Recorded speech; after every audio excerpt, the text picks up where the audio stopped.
Hi. Cool. Hola. Hello, gentlemen. We're here with episode 8. 9? No, 8. I'm for certain 8. We It's got like it. I'm staring at something right now. I know. Hold on. Oh, that reminds me. That Oh, reminds this me. is 8. Okay. Nice. Okay, that reminds me. I actually have to fix episode 7 because I didn't realize that episode 7 still has the same time as episode 6. So there's just like a long length of like a black screen for episode God. 7. I forgot that Ono said, he was like, why is this podcast still going? I completely forgot about that. I'm like, oh shit. That's funny. Yeah, I gotta fix that. But we finally came up with a name, gentlemen. We came to a consensus. Well, Yes. kind of. We are the Diablo 1, 2, and 4 fans. And That's our 3. name. And 3. No, not 3. Nope. Bye. Oh, I like 3.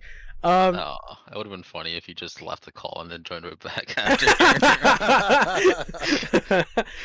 No, we're calling ourselves the Dirty Controller Boys. Yeah, Yes. you ever held up a dirty ass controller? Well, think of us. I fucking refuse that. Oh my god. Yeah. Working at GameStop made me hate everyone that had controllers. Did you have to clean any? Oh, clean. Ooh, yeah. Oh, I thought you were. Yeah, okay. Said I didn't know if you lived in the era, or if you worked at the era of GameStop where they would just send them back, I think. I'm not sure. I thought they would send them back and like have them cleaned by somebody in the like warehouse or something. If it was that bad, yes. Mm. Oh, that sucks. I don't know what that Like- means. Everything was like literally caked on. Something that we couldn't clean fast and like Yeah. resell the same day. Did you have to open to clean, or did you just clean from outside? We just outside. Oh, We had to check for buttons, make sure nothing was sticky with the ICE machine. That makes me happy I never bought a used controller.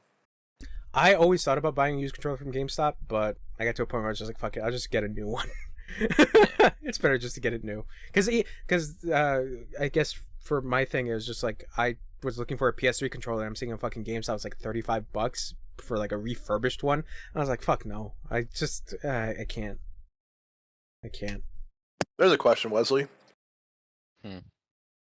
When you would sell a used controller that you cleaned, would you put a Yeah. fucking sticker on there that said refurbished or used? Used. Okay, so what does refurbished mean? It has to go back to the warehouse? Refurbished means something was wrong with it. We'd send it out to get it repaired. Okay, So like, I never understood the difference then. yeah. Oh, okay. So like, No, for I example, got you that. have like drift on a controller or something. Mhm. That obviously gets sent back and then gets sent back to the store that sent it out, pretty much. Because it's like their inventory. So, I think this kind of goes back to the whole refurbished thing. Is that why people don't trust refurbished as much? Yes. Okay. Because refurbished still has a chance of breaking regardless of the fix. Yeah. Especially like more so with consoles than controllers. Yeah, I've seen those videos where dudes like tear down like refurbished consoles, and they're like, yeah, you can see all the mistakes that the warehouse made. I'm like, holy shit. Yep. I loved watching one of the people's refurbished videos for the PS4, I think, from GameStop. Mhm. And it was like, I think they didn't put there was 2 of them that were bad. Mhm. One of them, I think, was the thermal paste wasn't put back on, God, which is like, okay. that's that's so bad. And then the other one was like, they fucked up the powering somehow with the power supply, which is an easy fix and kind of a cheap fix too. Yeah. Fuck, dude. Anyways, Anyways, I'm so glad that I still have like an extra PS3 because oh man. So yeah, Dirty Controller Boys. That's who we are. It's just me on camera. It's just me. I wish we could all see It's our awesome. faces. I'm sick today, so Yeah, I'll that's- take the L on that one. Yeah, it's okay. I don't like using my laptop. That's fair. Actually, to be fair, like I think the last time you used it, your audio quality sounds way better here. Because you're using your desktop, right? Yeah. Yeah, obviously, of course. Yeah. But Don't. Your birthday's in December, right? Yeah. Okay, I'll keep that in mind. I mean, hopefully you do realize since I'm working now, I'm gonna end up buying. You And I said you went in December. You have 2 webcams. I'm like For different I'm like, angles, oh, Wesley. Different angles. Think about the angles. the angles don't matter. I'll be like in the next episode, I'll have a webcam and be like, oh nice, you got a webcam, cool. You got a webcam, a December light comes. panel Oh, with exactly. different like, lighting ring light moods and everything. Dude, I gotta get me one of those. I'm still using He's my like- fucking like. Wesley comes in and he's like, "Hi, Dirty Controller Boy's here." He's just hitting the 2 angles over and over again, looking back and forth. The Let's angle jump shots. right into it. God, Uh, yeah, I gotta get actually new lighting because since I haven't streamed in a while, but like since I'm gonna be using the green screen more, it's like kind of uneven at times because of my whole lighting situation. Because I'm just using like desk lights. I'm trying my best out here. I'm trying my best.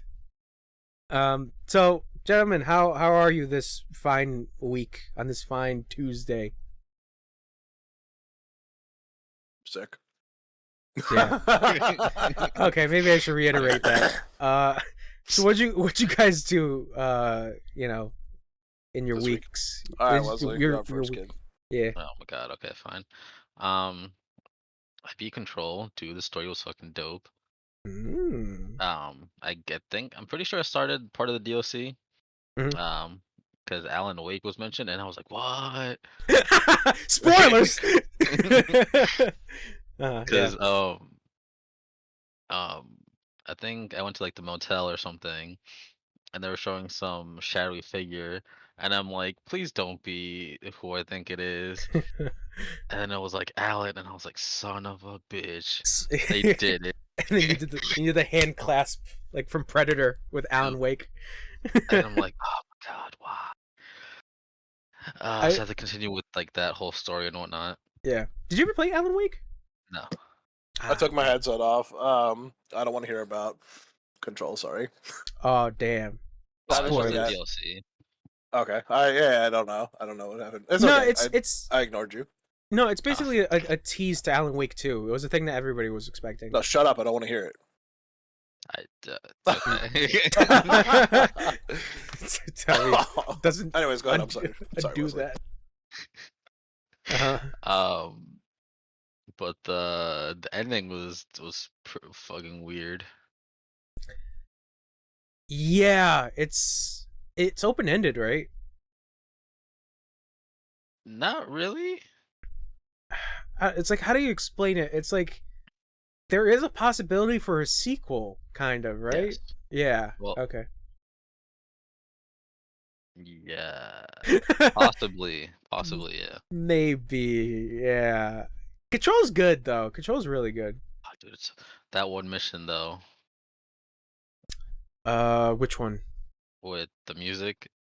Oh, Take Control. When you're listening Yeah. to Take Oh, Control. Yeah, it's great. so good. I was like, dude. I think Even she acknowledges it too. She's like, "Oh man, that was so good."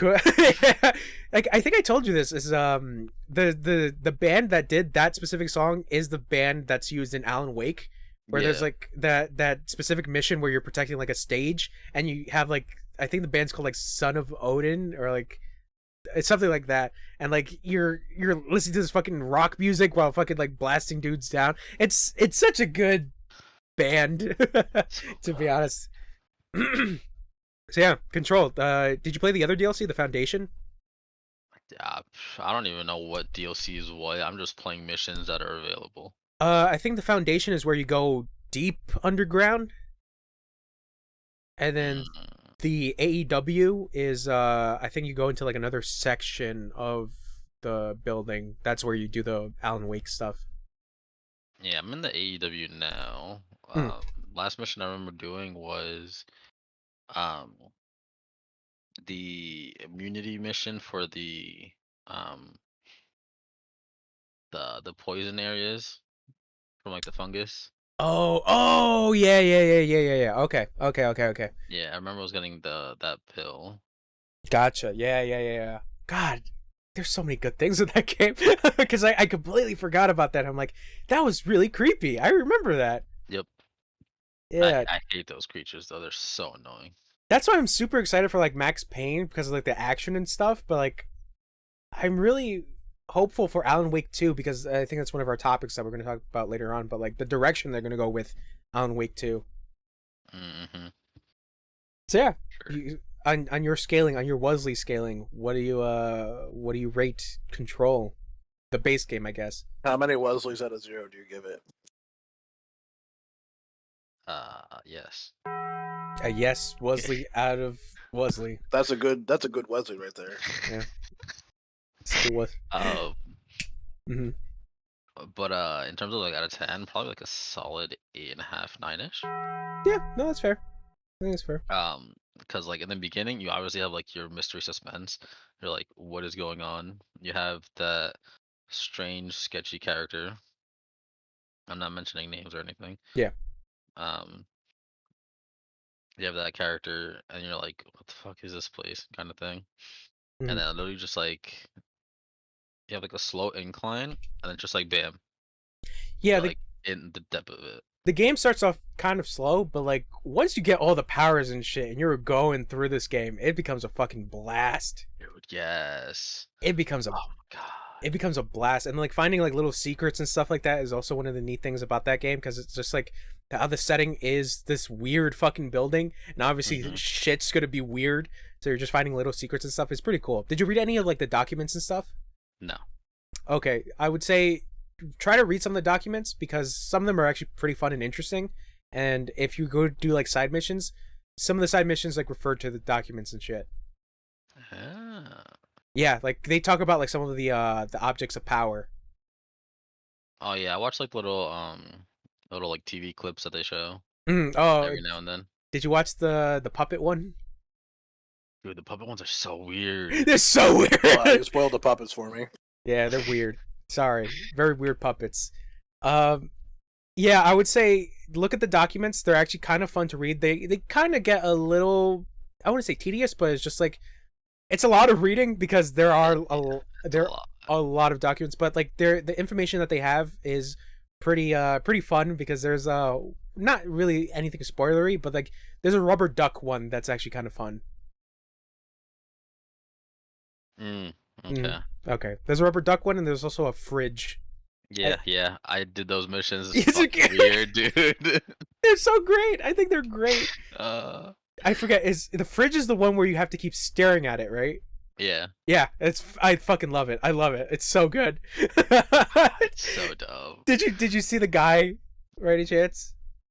The one that was staring at it. Yeah, he's like help. Yeah. He's like help me. I've been staring for 24 hours straight. God, Control is so good. I gotta And replay the guy that. in charge of the area, he's like, "Oh shit, He's I like, forgot "Oh, about it." That's what I love. It's just like, fuck. That's so good. God, so dumb. Yeah, I recommend like reading more of the documents and stuff. But yeah, Control, good game. Good game. Yeah, anything else with your week? Fuck it. Oh yeah, the first day of work. That's so stupid. Do you want to talk about it? So it's literally like the first most hot, humid day that we've had this season. Mhm. It was like 81. Humidity was like fucking up there, like 90s or whatever. I'm biking my way there. Usually it takes me like an hour 10. That day it took me like almost 2 hours. I was almost late because of how hot it was. I hated it. I get there, I change and everything, get ready for work, do the whole like check-in, like COVID check-in and like illness check-in and whatever. Mhm. And then she's like, "All right, dope. We're gonna have you start on computer stuff, how-to videos, what the company is about, the whole shebang, whatever." And I'm like, "All right, dope, cool, easy day, let's go." And she's like, "Oh wait, I have an interview to do, so I'm gonna set you up on the computer after I finish the interview." And I'm like, "Dope." So she's like, "I'll go with this guy. He's gonna show you pretty much the basics of like how to assemble the food and get it like processed and whatever." And I'm Mhm. like, "Sick, dope, 10, 15 minutes tops." Dude shows me the food and everything. And I'm like, "Dope, cool." She comes out. She's like, "Oh, so like, are you getting anything?" like how are you like? Do you feel about it? Like if you were asked to like start doing it, would you be okay with it? And I'm like, still kind of shaky, but I wouldn't mind trying it eventually. Those were those were cursed words, my friend. Oh Cursed no. words. So she's like, okay, cool. Well, I have to go do the interview, so I'll be back. I'm standing in the line for assembling the food for like 2 hours, and I'm just there. I'm telling you, first day, I'm pushing out orders for to go, like literally everything: burritos, bowls, quesadillas, DIY kits, the whole shebang, right? And then the girl that's working with me, she's like, "Weren't you supposed to do computer stuff today?" I was like, "Yeah, I was." And she's like, "Oh, I fucking hate when she does that." But it's just like Ah. whatever. Mm. Honestly, I didn't mind it. It was actually pretty fun. Uh, I didn't really have to deal with like people as much. That's good. Yeah, dealing with people is the fun part sometimes. Yeah. And then the girl that was showing me like how to do stuff after the guy went home, she like started cleaning like frantically, and I'm like, okay, like I wonder what's going on. Excuse me. Um, Uh-huh. this is like after doing like the whole like our introductions, of like who we were and stuff like that. She was like, "Oh, do you speak Spanish?" And I was like, "Yeah." I guess she was trying to say something to me in Spanish, but didn't for some reason. So she goes, "Do you see that lady over there in line waiting?" And I'm like, "Yeah." That was the food and safety inspector that comes to check in like the quality of the food, make sure everything's like in the right temperature and whatnot and clean. Yeah. And I'm like, "Bro, are you serious?" So the manager comes to me and is like, "All right, I'm gonna have you wait in the dining area." And I'm like, "All right, cool. I'll be waiting like 20, 25 minutes tops, probably half hour." Right? And I'm like, Mhm. "Okay, cool. Not bad." Chilling on my phone, just iPhone and whatnot. Um, lo and behold, I realize a whole hour passed. And I'm like, "Is she still here?" Because I haven't seen her in a while. And I'm like, "Is she still here?" And then she was. I was like, "Okay, cool. I'm just gonna keep waiting." And then some time passed. I think it was like an hour 15 total. Um, manager's like, "Oh, okay, thank you so much for waiting. Like, I'm so sorry about that, or whatever." And she's like, "All right, let's get you started on computer stuff." And I'm like, "Okay, cool." And she's like, "Wait, what time are you supposed to be scheduled here to? Like, what time is it now?" And I'm like, "It's 4:45." And she's like, "What time are you supposed to go home?"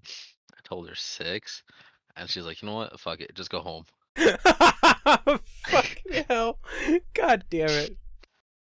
And I was like, "Bro, seriously? Like, come on." Mm. But yeah, Mm-mm. I work tomorrow. Hopefully, I'm doing computer stuff, but I probably doubt it. Yeah, you're probably gonna be on that assembly line again. Probably. I don't Alright. mind it if I'm in to go. I like to go, and it's easy. I don't have to deal with people. Yeah, no, that's fair. That's fair. Well, good luck to you, I guess, for tomorrow. I guess I'll Yeah, come by and visit you. please don't. I'd be like, Don't. I know that guy. Please don't. If you just send me the address, I'll make the drive. Bro, you're gonna have to drive like 5 hours. Yeah, it's I was true. like 2. It's like 5. All right, 1 hour. Okay, fair. But you're sick, aren't you? You shouldn't be eating that stuff. You gotta Shut up. I You love gotta, burritos. you gotta have your liquids. You know what? Ask for the sauce. Ask for the sauce. Just drink all the sauce. There you go. You got your liquids. God. You'll be shitting all that bad Nah, stuff dude. out. I would love if I could just have a bucket of fucking queso, dog. Uh, That's so gross. What you? Oh, you don't like queso? I forgot. I don't eat queso though. I put queso on almost everything. Yeah, I remember. I Wait. remember when we first had the talk. I thought you were talking about queso as in like cheese, and I was like, "Dude, queso's so good." And you're like, "No, It's it's just the regular white cheese. sauce." Yeah, Oh. it's still cheese. It's just broken down cheese. No, yeah, it's like liquid cheese. It's Yeah. liquid cheese. Liquid cheese is Yeah. not bad. Depends. It's also like I don't know what their queso's actually made out of, like what type of cheese, and Mhm. like I'm sure there's spices and stuff put in, but Yeah. that shit's so fucking good, dude. A bucket of queso. Uh, I'm not on screen, and I'm not looking. I mean, and I am looking at you directly right now in your fucking soul. I could drink, yes, you. I could drink cups of that shit, dude. It's so fucking good. Okay. No, I haven't been to that specific place that Wesley is working at and had their queso as much, but I assume it's good. I assume it's good. We have a better spot here, but you know, you people never get to try it. Yeah. okay. Wesley. No, because like all I get from there usually is like a burrito bowl. I usually get the bowls. Yeah, the bowls are so good. Yeah, I don't mind Honestly, a good. I feel like it's better than a burrito because you're getting more. How much is a burrito over there? I don't even know. Because like we used to go to a like a Mexican deli that's like near here, and like their burritos are like pretty big, but they've gotten pretty expensive, and it's just like it's kind of become iffy on to get it. But like I'm trying to wonder like how big a burrito is at that place. I think I did get a burrito from there. I think it's So like, I'd usually say look at your phone and add like an extra inch Okay. lengthwise. okay. It's like Okay. about that big. Okay. Well, if we're just adding inches, guys, I'll take a few.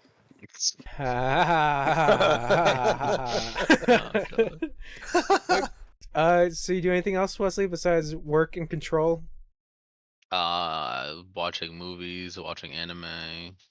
What'd you watch, bro? What'd you watch? What did you watch, brother? I saw the Uncharted movie. Oh God, how was that? It wasn't that bad. Okay. Kind of weird how they had Mark Wahlberg be Sully. Question: did Mark Wahlberg go anywhere near an Asian person? No. Good. Good. All right, continue with your review of Uncharted the movie. I thought it was weird because, like, you know how in Uncharted Sully is supposed to be like kind of old, Yeah. but not like old. Yeah, it's a weird movie because it's like that early Nathan Drake and early Sully. It's very weird. Yeah, but like even in the first one, you can see like Sully's like great haired and everything. Yeah, because they're older guys. They're like So even in like the first game you're talking about, right? Yeah. Yeah, this is supposed to be way earlier than that. Yeah. Supposedly. Oh, the movie? Yeah. Yeah, Oh. Okay. because Nathan Drake looks nothing like that kid. No, you know why people were pissed off as to why fucking Tom Holland was picked? Why? People really wanted Nathan Fillion. Of course, he would do great. I think. Exactly. He's and like I'm pretty sure there's an interview that said that like we kind of based it off Nathan Fillion. And they did that. Did you see that? I think you were the one that sent me it, or someone else sent me it about the fan made Uncharted movie. Yep. I said it to you. Yeah, and it's Nathan Fillion, and it's just like he's perfect. Like just put him like he's a little older, sure, but that's perfect. That's fine. But no, they gotta do fucking Tom Holland because he's the hotness right now. Because pew pew Spider-Man. I mean, I can see where Tom Holland fits the role of like a younger Drake. Mm-hmm. But personally, it just doesn't look like that kid turns into Nathan Drake. It doesn't. No. He does look kind of like maybe a family member. So like again, I can see like kind of where they were like he kind of looks like it, you know? Yeah. Yeah, I guess. But yeah, Like you were saying, like Tom Holland's name pulls in people because he's Spider-Man. Yeah, it's like the same thing with The Rock. The Rock pulls in people. So it's just obviously going to go with that choice. Well, that's because he has his own gravitational pull, bro. Yeah, for real. He is a planet. He is known as Each muscle on his fucking body is a planet. Dwayne the Planet Johnson. Oh my God. Johnson. Yeah. Dwayne the Solar System Johnson, yeah. So, what did you think about the movie, Wesley? On your Wesley scaling? It wasn't bad. Okay. Obviously could have been a little bit better, but still wasn't bad. Okay. I enjoyed it for the time. Okay. Are you gonna get that Nathan Drake Uncharted movie skin on Fortnite? No, Okay.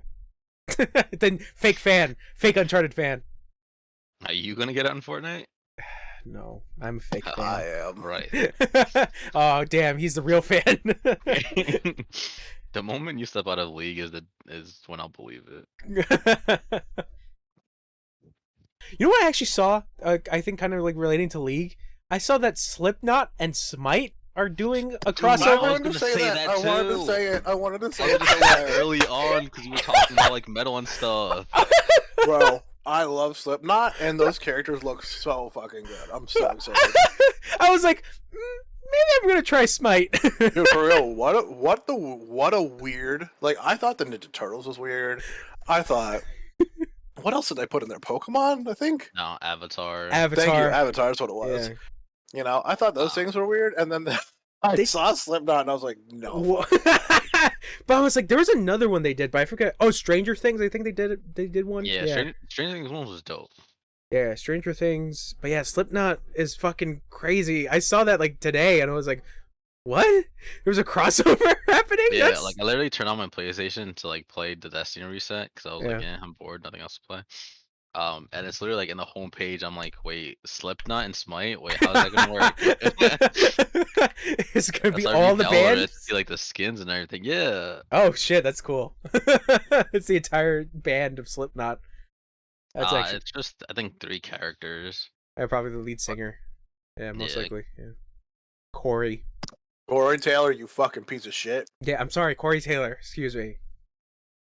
Tom Brady kiss. Haler. I'm sorry.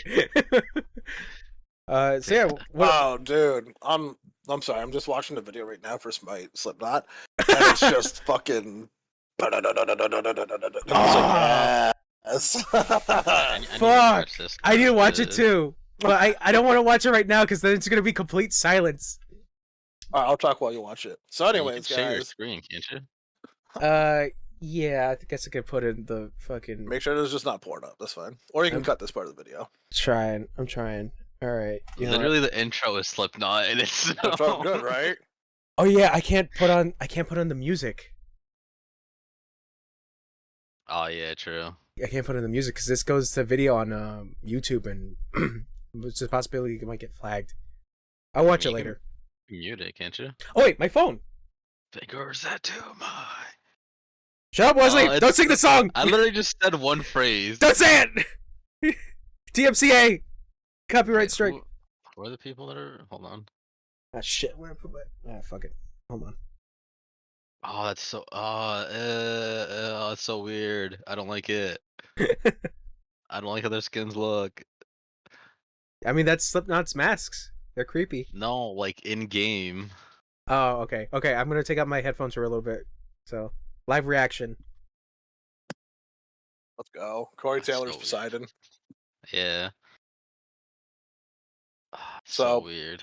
So each 3 people in the band. So this is like 4 sets of people of 3 in the band. That got in to be Shit. each 3 people are 1 skin.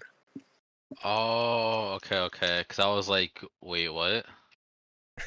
That makes sense. But okay, yeah.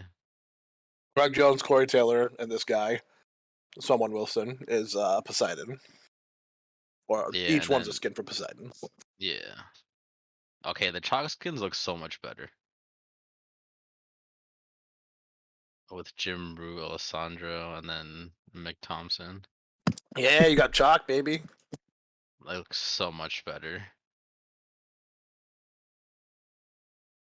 Oh, that would make sense that he's a drummer, okay.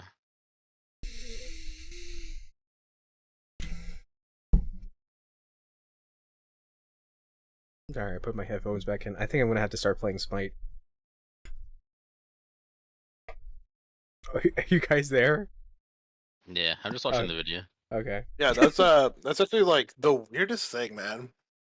It's cool. Like I'm not gonna lie, they got me pumped up.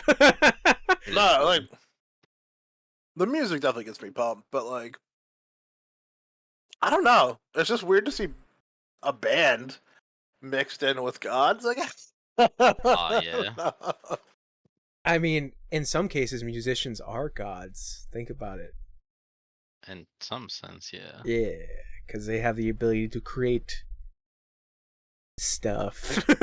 Thanks for showing up, guys. Have a good night.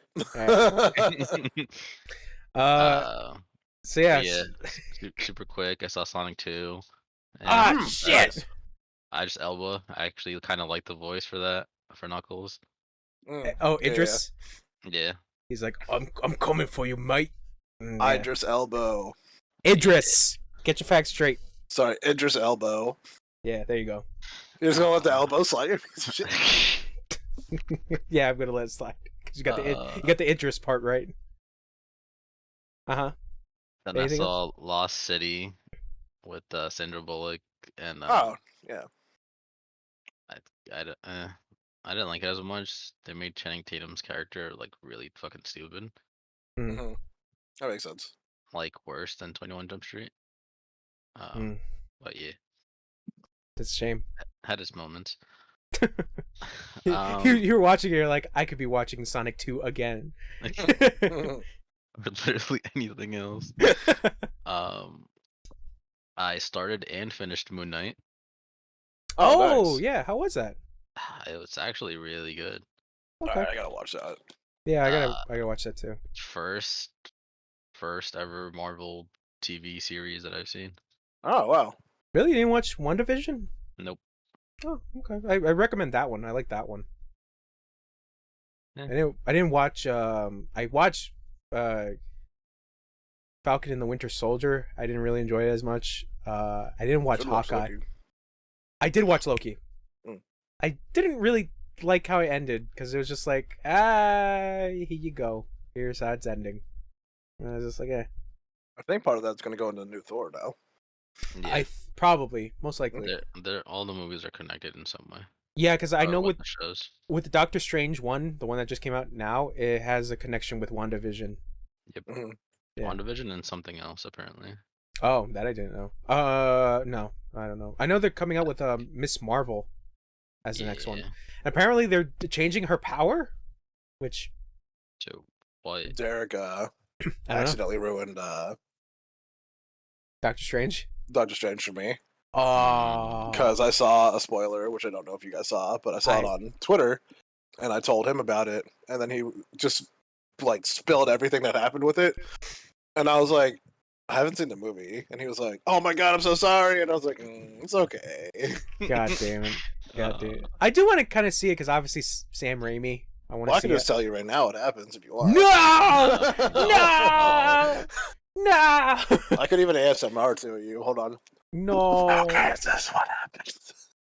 No, like I do want to see how Sam Raimi directs with this one because obviously it's it's a Marvel movie, it's Disney, and just having Sam Raimi back is kind of interesting. So I just want to see how it is. I want to see if he does like the Dutch angles zooms that he does in like Spider-Man and Evil Dead. But yeah, I'll probably watch. I don't know if I'm gonna go see it this week. I think it's probably in the theater that's near me, most likely. I'll probably go see it in the morning. I would say yes. Yeah, I'll probably go see it in the morning when it's not busy. Yeah, or a weekday. Yeah, probably weekday. Because like weekends I'm working. Yeah. So what else, Wesley? What else did you watch? I start in terms of like movies and shows. That was about it. I started literally today the Rising of Shield Hero. Oh, I've heard good things about that anime. It's good. I fucking hate it, but it's good. It doesn't hit you as hard as Black Clover. Nah, that still needs to continue, but Why like do you hate? why do you hate the concept of like how they're like tying the story around the main character is so annoying. Like everyone around him is just I hate them. What exactly? What give me an example? He's being played. Okay. That's literally it. That's the whole entire premise. Everybody is playing him? Exactly. Oh. okay. I'll probably watch it. Like to the point where like it will like you'll feel like you're the dude being like mad about it and everything, just want to like punch everyone in the face. Oh, then I recommend watching Neon Genesis Evangelion because Yeah, that's a show that's that on my list eventually. That I'll got watch. it. Oh God, it was a thing for me. Like, it's so stupid. Yeah, yeah. But it's not bad. And it's actually pretty good. Okay, well, I'll probably give that. Oh, was I watching any anime? I don't remember. Oh, JoJo. I didn't finish the last 2 episodes. Sorry. No one That was- cares. Wow. Oh, and then I caught up on One Piece. Dude, so much happens. Oh my god. I don't know. There's a part of me that wants to go back to One Piece, but I have to fucking go through all those episodes. It feels so daunting. Or you could be like the schlubs who look up guides to watching the anime. Oh, like Naruto. Was it Naruto Kai? I think it was called. Something like that. Yeah, where someone actually put up a listing of like the shows that are actually integral to the plot. Yep. Watch Yeah. episodes 1 through 60, then watch the first movie, and then skip to episode 120, watch to 215. No, but I feel like for me, in my case, I would rather experience the whole thing. I don't feel like Exactly. skipping out on it, but like I'm saying, it feels so daunting at this point. Yeah. It's Yeah. so good though. Yeah, I don't doubt it. Luffy has like a get the fuck out of my face vibe again. It's dope. Okay. Does he go Ultra Instinct? Yes. Okay. All right. Anything else you watched? No, not that I remember. Okay. All right. Is that it for your week then? I'm assuming. Yes. Okay. All right. Haler, you want to go? Of course I want to go. Okay. All Go right. ahead. Goodbye. Goodbye. Just fade out. My week was busy stuff, drugs, League of Legends, and a movie. I can't remember the movie. I think you That's it. mentioned. Okay. I honestly can't remember the movie I watched. I probably watched like 3 or 4 movies this week. You're on the And it drugs, always so slips you my can't mind. remember. Actually, the one thing I did do that I remember pretty clearly is I played League of Legends. You want to know about that? You want to hear about the details of my League of Legends experiences? I was in jungle a lot, and like people don't like to help out when I go in and try to help them, and then they just run away and they're scared. And I'm like, "What are you doing? Why are you so scared?" Anyway, so real. I've been watching this TV show called Frasier. Frasier? Frasier. Mm-hmm. The one from like what is it? The 80s? That's not. It's like 90s. 80s, 90s? Might have been like 88 into 90s. What is that show? Is that a comedy? Yes, it has 11 seasons. Jeez. Yeah, I've heard it's actually pretty up there. Frasier. I never thought I would like it. My brother showed it to me when he was here. You're like, I'm a Frasier fan now. Yeah. No, for real. He showed me like 2 episodes, and I was like, "Oh, I don't know why I never liked this. This is actually really funny." Yeah, there's a lot of like good shows back in the day. Like I know Frasier was actually a spinoff from the bar show. Cheers. Oh, okay. That I didn't know. The character Frasier is one of the people that worked at the bar, I believe, or came into the bar. I can't remember. I hate Cheers. Okay, that's fair enough. Yeah, I didn't know that. Like, I wanted to watch. Well, I think like Seinfeld because I know a lot of people fucking love Oh, it's so Seinfeld.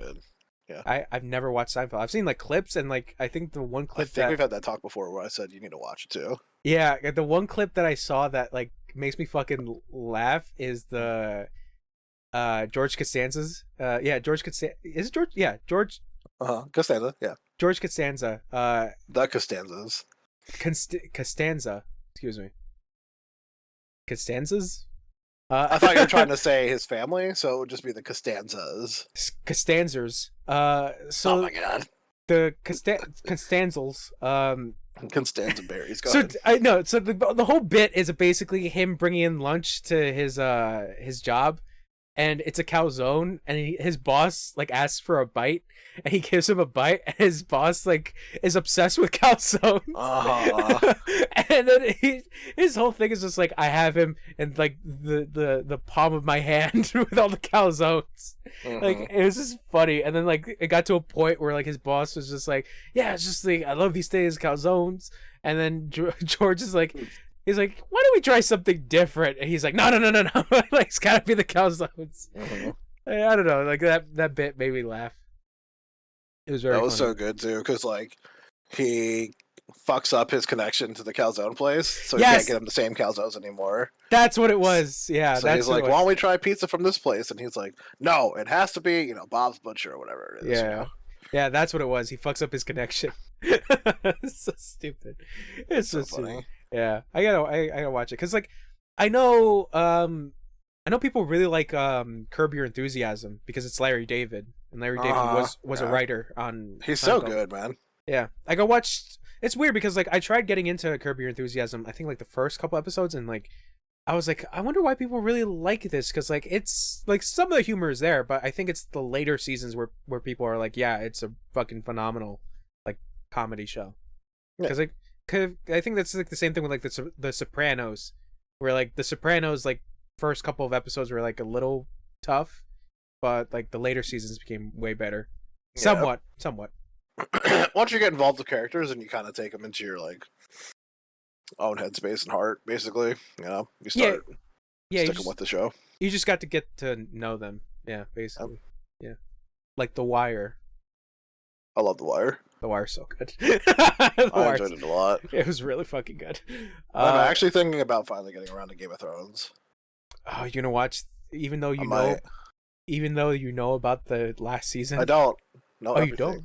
Oh, okay. I don't read anything unless, like, if I cared about the show, I would have read stuff. But, like, I never cared. Okay.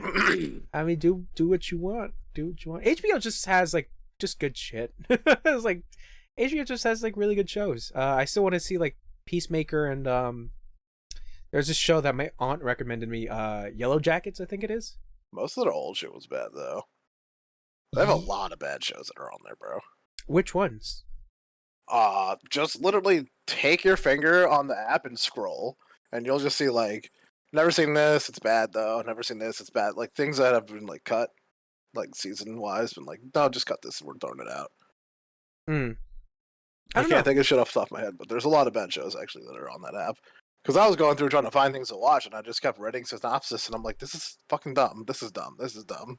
I saw one with, like, I forget where I saw this, but, like, I saw this show with, shit, is it Hugh Grant? I think it's Hugh Grant. Hugh Grant and Nicole Kidman? Huh. I forget what the show is called. The Undoing, that's what it is. And it was basically like this whole mystery of like this very upper class family in New York City that like the wife is suspicious about her husband having an affair, and like the affair goes like her suspicions go even further and further, and it just becomes this whole fucking ordeal of like Hugh Grant's character, and it was really interesting. It was a really interesting show. But like that's the thing, is that like I don't think I ever ran into anything on HBO, as far as I know, that I can consider like bad, like a bad TV show. I don't know. Oh, sorry. It's okay. It's all right. So, you watch anything else? Nah, I'm good. That's it. That's it? All right. Thanks for listening, though. No problem. HBO though. HBO. So I'm trying to think, what did I do? I'm replaying through all the Infamous games. So I recently platinumed Infamous 1. And then I remembered that Infamous had a comic book series that actually connects into Infamous 2, which I didn't know until I just, for some reason, thought to myself, well, this game has like a comic book whole theme going on. It probably has comics. And then it's like, yep, there they are. The comics that are the in-between between 1 and 2, and how Cole gets to New Marais. And I'm like, okay, so I read them. They started off pretty good, and then the final comic was, I felt like, really rushed. I liked the fact that the comic and like the first couple of issues actually kind of goes into Cole's mind, because you guys know the whole thing that happens at the end of Infamous 1, right? Isn't it like something to do with like Kessler, right? Yes. Vaguely. Okay, so spoilers for Infamous 1. That came Oh, out. I gotta cut my mic out. I can't listen to this. Okay, a game from 2009. Basically the whole thing is that Kessler, the main bad guy of Infamous 1, is Cole from the future, or from a different future. Right. Yep. So at the end of Infamous 1, Kessler shows Cole like what is going to happen in the future and how the events happen. And basically the comic books, like the first issue is like Cole talking about like all the bullshit that he just experienced and like all the things that he saw from Kessler's thing, and he feels like this whole thing about identity where like he feels like he can't separate himself from Kessler because of how all the evil bullshit Kessler did. And then on top of that, his relationship with Zeke is like very tense, because I completely forgot about this, but in Infamous 1, Zeke does a betrayal moment where he tries to activate the ray sphere, and it doesn't work, so Kessler offers him powers and Zeke goes with Kessler. So that's Cole has like very conflicted feelings towards Zeke because it's obviously his best friend, but he did that shit and he was going to risk lives of millions just for powers. So like there's a moment where him and Zeke talk and he's like, Zeke, like, dude, I can't even fucking look at you because like there's a moment like I love you, but at the same time I want to strangle the shit out of you.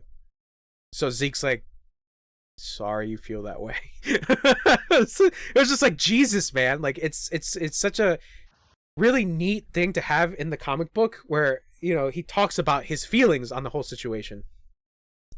And then there's a whole thing that happens with Trish, that since I played both sides, because I did both good and both bad, it's really interesting on how they essentially killed Trish, where if you do the bad side, essentially you try to go on the side of saving Trish, because the whole thing is Kessler suspended these people on like these tall buildings, and he gives you a choice. He's like, either save the person that you love, or save these doctors who can help these people in the city.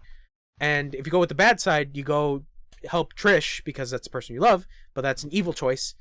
But the thing is that it's a fake out and it's not Trish. Trish is on the other side, with the doctors. So you let Trish die. And then the good side obviously is choosing the doctors, and then Trish is the one to fall. So I thought that was interesting. And then like the whole thing in the comics is like Cole trying to come to terms with that of like, you know, if it wasn't for these powers, like Trish would still be alive. Like if it wasn't for this whole fucking bullshit, you know, Trish would still be here. And you know, and then the comics tries to wrap up the whole thing with like Moya, your contact in the first game, where she's the one that tries to put things in play. That Moya is like a part of like this secret government organization that's trying to use Kessler's plans for the Wraith Sphere for like government shit. And then they try to bring back Sasha, which is one of the bad guys from 1, but Sasha just disappears. So that's the thing that happens. And then how the comic book ends is essentially Cole gets contacted by Lucy Quo, and that's how you get Lucy Quo in 2. Yeah, like I said, the comics are interesting. They're a good read for like the first couple issues, and then like I said, the final one felt a little rushed, to be honest, but what can you do? As for the games, I just started playing through Infamous 2. I kind of agree with Haler that like it feels weird to have the new voice of Cole. When I've like gone through Infamous 1 so many times that like I've gotten used to like the gruff guy, and then having 2 and his voice being so different, it's just a little weird. But I'll get used to it. Yeah, Infamous 1 was fun. It's a little janky. The only thing that was like being a fucking headache throughout the entire game was finding the blast shards, because like there's 350 of them. Oh. And I was just like, Jesus Christ. And they're like, there are some blast shards that are like not even on the island. They're like in little far off corners, like on a little small little island. And it's just like, it like made my mind numb. I got so lucky in finding like the last two that I needed, that I was just like, Jesus fucking Christ. I can't, I don't know if I could do this with Infamous 2. And then I was looking at Infamous 2's map, and it's actually a little smaller, which is interesting. So I was like, okay, I think this is more doable, and it's like 305 compared to like 350 before. So it's like that's not as terrible. Yeah, Infamous 1 still pretty good game to go through. The comics I do recommend. And this actually brings up a question with you guys, like, how do you guys feel about like video games that have like comics that are integral to the plot? No. Yeah, I kind of feel that way too. I mean, I wouldn't mind it if they're like easily accessible. Yeah, I think that's the issue, is that like if you can find them super easy, then it's great. Like if, like for example, if like Infamous's comics were on like Sony's website, I think that'd be okay. But the problem is that or like the website that they use for like Infamous Second Son. Oh yeah, I don't or know if that. you played- Yeah. Yeah. Oh god, I remember that. God, that's gonna be a fucking headache in Infamous Second Son. I just remember the fucking internet shit. Yep. Oh, all right. I'll probably get to Second Son and then try to do that shit. I'll give an update with that nonsense. Yeah, I don't like it as much. I feel like that kind of sucks, but I guess if they want to get a little bit more of the story out there, then I guess it's your only way. But I feel like there's a lot of missed opportunities when you do shit like that, because like I was saying, is that like it was so interesting to hear from Cole's perspective about like what he saw from Kessler, what he thinks about himself, his whole identity, and his relationship with Zeke, and then how things wrap up with Moya and Sasha, and just like what's the new bad guy in this comic book series. Essentially, the new bad guy in the comic book series is an experiment that Kessler made, which was this poor guy who was a security guard, and Kessler experimented on him by making him activate the race sphere multiple times. So essentially he just becomes this fucking like monster, and his only way of like knowing where things is by smell. So he smells Cole, and he's like, oh shit, there's Kessler, I'm gonna go fucking kill Kessler. So I thought that was interesting. But yeah, I just didn't like that. It's like the only way you got any of this was through the comics, and it's like, damn, that sucks. But that's what Infamous's whole theme was going for, was a comic book feel. Yeah. So, I don't know. So yeah, I still have to go through Infamous 2, and then obviously I'll be going through Infamous Second Son and First Light. That's the other one. But other than that, what else I've been playing? I was debating on whether or not to get Monster Hunter Rise.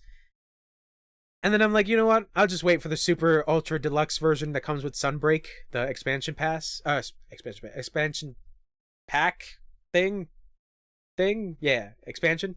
So I was like, you know what? I'm gonna revisit Monster Hunter World. So I realized that I didn't finish Iceborne, so I still got to do that. And I realized how fucked I am, because Valkana, the Iceborne boss, it's kind of tough on me, where I realize that like I don't think I'm properly equipped for this. So basically I'm making runs through like getting like appropriate items and stuff like that. So I'm trying to make a whole new weapon to fight Valkana, which is a fire weapon. That game's still fun, but I think there's often moments where like I feel a little bit of fatigue, because the whole thing of certain drops that may or may not happen for specific materials and stuff like that. So there's a point in me where I'm just like, I don't know if I keep doing the grind. But that's essentially what Monster Hunter is. It's a grind game. Yeah. But I still like the game regardless. It's still really fun. So I think before I decide to get Monster Hunter Rise, I'll just continue on with World. And there's obviously the event stuff that happened that I still have to get my master rank up in order to do those event quests. Because like there's the Resident Evil one that I haven't done, and I'm not at the rank. So yeah, that's what I want to do as well. Are you playing on PC or PlayStation? PlayStation, because that's obviously the one that I have better progress with. PC, like I touched it like maybe once because I was trying to do it like a different weapon. Gotcha. Okay. Yeah. I mean, if you wanna like tag team it, I re-downloaded it because I want to like continue with the story, but it's up to you. On PlayStation? Yeah. Yeah, sure. Yeah, we can do that anytime. What game is this? Monster Hunter Monster Hunter. World. Oh Jesus! I thought you were still talking about. Infamous? Yeah. Nah, B, listen to me. You drink your Jesus. liquids. You take your cold shower yet? You take your Probably cold the hot fucking shower. drugs, man. All right, you go ahead. I'm listening. So yeah, you should get Monster Hunter World, Haler. He has. I have it. He doesn't Okay. have Iceborne. Damn it! It's so critical. You have Iceborne. Is What are it? you talking? Yeah. I still haven't beat Yeah. the base game, dog. Oh man. Oh, this guy.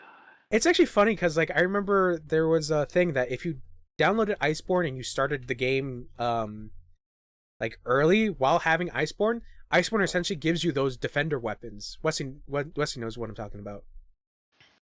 Oh yeah. Mhm. So since the defender weapons are so good, it's basically Capcom giving you like better weapons so you can get to Iceborne. Yeah. Yeah. Faster. Yeah, it's a faster way of progressing. That's why I'm a little worried about like Rise, because I'm pretty sure Sunbreak might have those weapons as well, you know, to get you through the game. And then there'll be a point where like I'm in Sunbreak and I'm just like as I am in Iceborne, where I'm like, I don't think I have the right weapons for this. But yeah, it's still a really fun game. So besides that, the other fun thing I did was I went to the retro store because I needed another PS3 controller. I got a PS3 controller. I got a DualShock 3 with the digital camo. Yeah, digital camo. The only thing was that this thing was fucking jank as hell, so luckily I had my old DualShock 3 controller and I changed out some of the parts and it works pretty fine. The only thing is that the L3 button is not as it's responsive, but it's not clicky. It's not like the R3 button where you can probably hear that. You can hear the clicks. While the other one is not really clicky, but it still works. Like it still works relatively fine. The retro guy told me that to give him a call sometime this week because there's like 2 other games that I was looking for to ask for if like he has any more of the DualShock 3 controllers. Which I didn't know. Apparently there's a DualShock 3 controller that's just DualShock 3 and doesn't have 6-axis. So, you know, it's a little goofy. But, you know, like I said, hopefully he has DualShock 3 / 6-axis controllers just in case I decide to play a game that's like, no, there's no way of changing out 6-axis because you're fucked. It's so dumb. I hate that gimmick. So yeah, the other 2 games I was looking for was Haze and SOCOM 4. Unfortunately, he didn't have it. But I picked up some gems. Well, for me, I feel like I picked up some gems. Too Human. Too Human is a game that's kind of known for a lot of people who've played Xbox that know that this game is actually not that great, and apparently they were really focused on having this game become like the next big thing, but apparently it just didn't. I don't know if I got this game for free on Xbox, like digitally. I have to check, because if I did, probably return this back so I could get Haze. But yeah, I just have to check. But you know, there's a lot of copies of these things, which is hilarious. I got it for like $10, so it's not bad. Same thing with the PS3 controller. I got it for like $10 compared to paying online for like $30 or $20, and then not knowing whether or not if it's the real one. But the only caveat was the thing being really finicky. And then the other thing I got was this game that I've been eyeing online called Operation Darkness. It's complete in box, which blows my fucking mind. There's the manual, the disc is in great condition. Yeah, it's in great condition. It's this really weird turn-based tactical game, like strategy as well, kind of like Fire Emblem, where you play as this group of werewolves going out to assassinate Hitler, while there's other forces of evil to fight, such as vampires, zombies, and Nazis. Apparently this game is not great, but like it's very hard to find, because I don't think that many copies were released because it just didn't sell well over here. So I'm excited to play it. This is probably gonna be a stream game whenever I get back to streaming. But that's what I've been playing. And then what I watched recently was I watched 2 documentaries. Trying to remember the name. I watched 2 documentaries. I watched an episode of Comey Can't Communicate. I fucking love that show. Okay. I think the one that I'll talk about was like this little mini series on Netflix. The other one is, I feel like, a little bit more crazier, but this one's also super crazy. The mini series that I watched was called Meltdown: 3 Mile Island. Basically, it is a mini series talking about this small town in Pennsylvania called Middletown, I want to say. And basically what happened in that area was that a nuclear reactor was on the verge of exploding, and nobody in that little town knew that shit was going down, and basically the effects of what happened in that reactor. So the miniseries kind of like documents of like the beginning of that specific meltdown, and like what happened afterwards, the effects. A whistleblower came out to talk about like the mismanagement that was happening with the cleanup of that reactor, and then like the outcome of it at like the end of it. And essentially what happened was this little town in Pennsylvania had a nuclear reactor on this one specific island near them. And it was like really early in the morning where the reactor started malfunctioning, and they didn't, like, the people working inside didn't know what was going on. They thought that, like, you know, maybe this might have been a computer error or something of that sort. But then they started to realize that it was starting to get progressively worse, that the reactor itself, the core, wasn't being cooled down, so it was just overheating. And it got to a point where everything started becoming irradiated. And over time, you got to see the people of Middletown start to look at like the water, and like fish are starting to come out from the water dead. And it's just like, oh shit, like, so the water's irradiated. On top of that, people are starting to feel the effects of radiation, where like just being outside for a couple of hours, like their skin starts to like burn. And like I said, like these small town people are like trying to talk to their governor, and they're trying to talk to like someone from the government, being like, what exactly is going on? And then the government like having so many like miscommunication things happening, in which the people are like, all right, fuck the government, they're not going to help us, we gotta like get the fuck out of this place. So people left, people moved out, and then eventually the government sent in a cleanup crew, which the whole thing about the cleanup crew was a whole thing where they were essentially like the only cleanup crew in that area, and they were like essentially mismanaging on how to do the cleanup, in which a whistleblower appeared to talk about like this specific thing where he talked about a crane. And the crane, what it did was going to lift up this part from the core, and just like allow them to lift it up and like try to like fix the things towards the core. The issue was that the crane was in that building for so long that there's a chance that like a lot of the wires and stuff is already irradiated and probably going to break. So the guy that was the whistleblower told this to management and was like, hey, like, we need to get new parts. But the cleanup management was like, nah, like, we don't want to hear excuses, we need this done, because they were looking more towards the money aspect of it, of like, how much is this going to cost us, how much are we going to get back in return? And it's just like, the dude was like, no, you don't understand. If that thing fails, if like something falls, especially like a big thing made out of metal onto the core is going to burst, and we're going to have a fucking explosion happen. And this was like like a couple years after like the whole thing with Chernobyl. Jeez, I can't say it. Chernobyl. Yes. So basically he had to go to this like anti-nuke group and basically tell them that, hey, like, you know, this company is like mismanaging all this shit, and you know, I need to get this out to the public, because if the public doesn't know, then they're just going to do this, and there's a possible chance that the whole area is going to be irradiated and everything's just going to be fucked.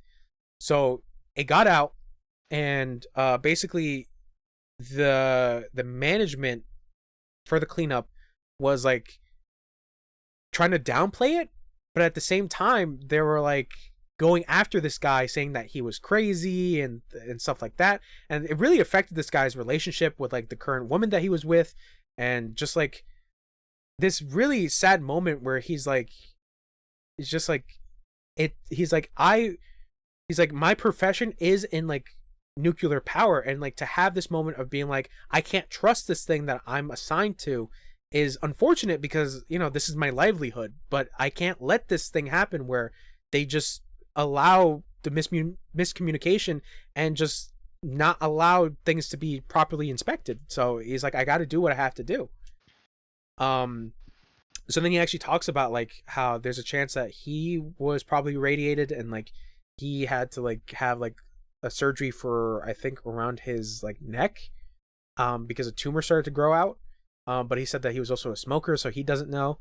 But then this also comes back to a lot of the people that still were living at 3 Mile, like near 3 Mile Island, where like this woman who was living there as a girl throughout her life was constant surgeries because she was developing like tumors in certain areas. So it was funny because like when they interviewed this woman, she was actually the daughter of the woman that the whistleblower was seeing.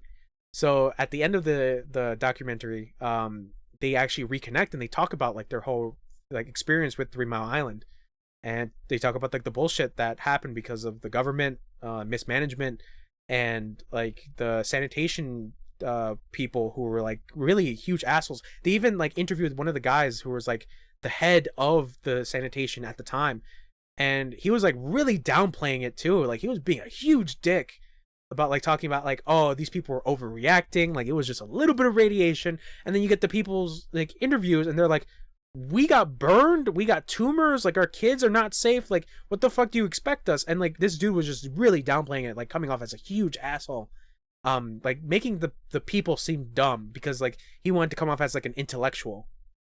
It was just like, it really like gnawed at me. But yeah, it was a good documentary, like just to get the explanation, and that's like something I never knew happened here in America. Like all we know is the thing that happened in Chernobyl, but I never knew something was so close to that happening here. And this was like in the late 70s. You should watch the documentary on Flint, Michigan. Oh yeah. I probably should watch that. What was the whole thing? What? What was the whole thing with Flint? Was that like? It's the water thing, but the whole like issue behind it. Mm-hmm. I don't want to like get super into it because I don't remember super well. But Wow. like, Talks about Flint, but can't talk about Flint. From what I remember, there was a separate. I'm like, fuck God, dude. So there was a separate pipeline being built for I believe their water. I can't remember, but they ended up having to shut off the fucking water, and I guess giving them water from like, I don't think it was like sewage, but it wasn't. It was like just gave them like dirty fucking water from a different like, source. Bursted, right? It wasn't something like that, and like nope, like... nothing was wrong with the fucking thing. Nothing was wrong with the pipe. They literally just set up a plan. You gotta watch the documentary, bro. Okay. And like, if you can find it, send it to me. Yeah, I'll send it to you. It's on Netflix. Yeah, Bitch. Yeah, because that's something that like I didn't know, because like obviously the Flint stuff I knew, but I didn't know like the whole. The wild thing is like, watch the whole thing. There's way more shit that happens in Flint that like, this is you didn't know because you don't live there. You know. I mean, even to this day, they don't still have clean water. I believe that's like what it is. Yeah. Yeah, like even to this day, like that's insane. Because when did this accident happen? Like fucking 20. Air quote accident. Yes. Yeah, air quote. Yeah, when did this happen? pretty sure Flint, Michigan's like start date. It was Obama time, so Yeah, that's right. Obama was that was like still in office. 2016? Yeah. Yeah, and they still don't have clean water. Jesus. Yeah, Yeah, if you can find it, send our it to me. government's pretty poopy with Oh yeah, yeah. Oh yeah. fixing problems. Bro, when I was watching that documentary on 3 Mile Island, like specifically, like all the government dudes was just like, we did not have any source of communication because like everybody was saying another thing, another guy was saying another thing. Like the people who were like really advocating for the nuclear reactor were saying a different thing, and then they didn't mention things to us, and then when we mentioned it to the people, we looked like idiots, and it's just like this whole thing of like who's talking to who said this, and it just became a mess. So yeah, 3 Mile Island, meltdown, 3 Mile Island. And then the other documentary I saw was Our Father. Holy shit, Our Father. So this is from Blumhouse, which I didn't know was from Blumhouse. Blumhouse does the horror movies. Usually their horror movies are like either hit or miss. But I sent this trailer on the Discord where it's these siblings that find out that they're all related from a doctor who did the insemination for their mom, and it's a movie. It's a movie documentary, and like it's so crazy how it starts. Like it's one of those movies, it's one of those documentaries where it's just like I don't want to go too crazy into it, but it's just you just gotta watch it for yourself. You just gotta watch it. But that's basically the gist of it. Is like, this one particular woman that we follow, her whole backstory is she found out that she was that her mother was inseminated, so she wanted to figure out if she has like other siblings, because she was told by the clinic that donors can only have up to like 3 children technically. So she's like, oh, so I have 2 other siblings out there, so I want to figure out my family tree and this whole thing. So she starts to look into like I think the ancestry.com or like some kind of website, and she starts to see that like there's weird things adding up, and like she starts to find that like she has other siblings and like near her, and she's like, huh, that's weird. And then essentially it's just her diving into like the whole thing thanks to the ancestry.com like kind of website, like basically giving her information about like, oh, there's a chance that I'm actually the doctor who did the insemination on my mother's kid.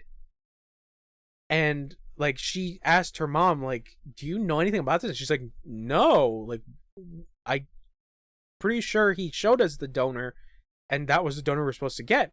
So then obviously, she does the whole deep dive, and then she finds out that like there's more siblings, and she confronts the doctor, and the doctor's like, oh, like I did that because I felt bad and this, and then obviously the documentary goes into his whole background a little bit, but basically his thing is that, oh, there can't be more than like 10 of you essentially. And then that's where the fucking documentary just spins around after that, and it gets nuts. I have to say, just watch it, because it's one of those things where it's very creepy. It's very, very creepy. I plan on watching it. It's very eerie. But yeah, that's basically what I watched and what I played. I do plan on watching the Batman eventually, and Sonic 2. I do plan on watching those, and Doctor Strange too, but that's sometime later.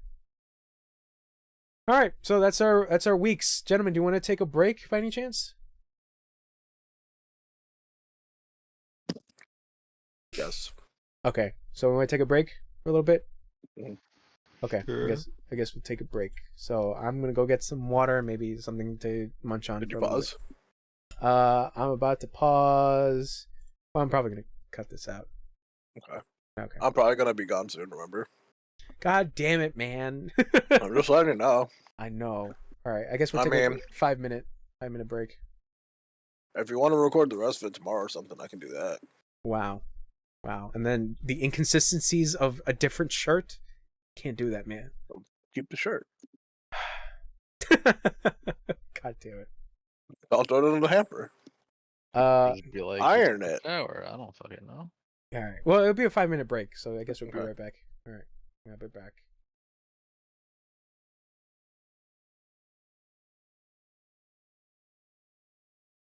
All right. I guess we're back from our breaks. Hi, we are back. We'd be back. We'd be back. We weren't talking about food. Been longer than Mostly 5 not minutes. pizza. Mostly. What time is it actually? 8:44. God damn it. We gotta get through these so Haler can play League. I mean, we don't have to rush through it again. Like, if you got time tomorrow, we can take our time. Yeah, I mean, I they're guess. not really. Yeah, they're not. Yeah, they're not really that long, to be honest, because it's only Okay. like a couple things. And they're just like things that we could just. I just don't want to make y'all rush. That's why. I don't want to be like, news. Okay, 1 EA, 2. I'll wait. EA did this thing. Great. Bye. Okay, next one. Yeah. I mean, see- it's not like news, like something happened with the business. It's just like Just new and little things, I guess. yeah. I think the biggest one might have to be the Nintendo one, but Yes. Which one are we starting with? we're starting with the yeah. EA and FIFA. Okay. I'm pulling it up right now. That's why. Okay, so I guess I'll just start. So EA and FIFA are officially splitting after 30 years, according to this headline by Wired.com. It's crazy. Yeah, I thought this was really interesting, actually. yeah, that it kind of makes sense as well because obviously a lot of the FIFA games to this date haven't been really selling as much. I mean, obviously you got like the hardcore fans, but I think they're starting to get the gist that it's becoming this whole cycle of like a shitty FIFA game after the other. But even then, it's interesting that FIFA is the one that actually decided to be like, yeah, we're breaking our ties.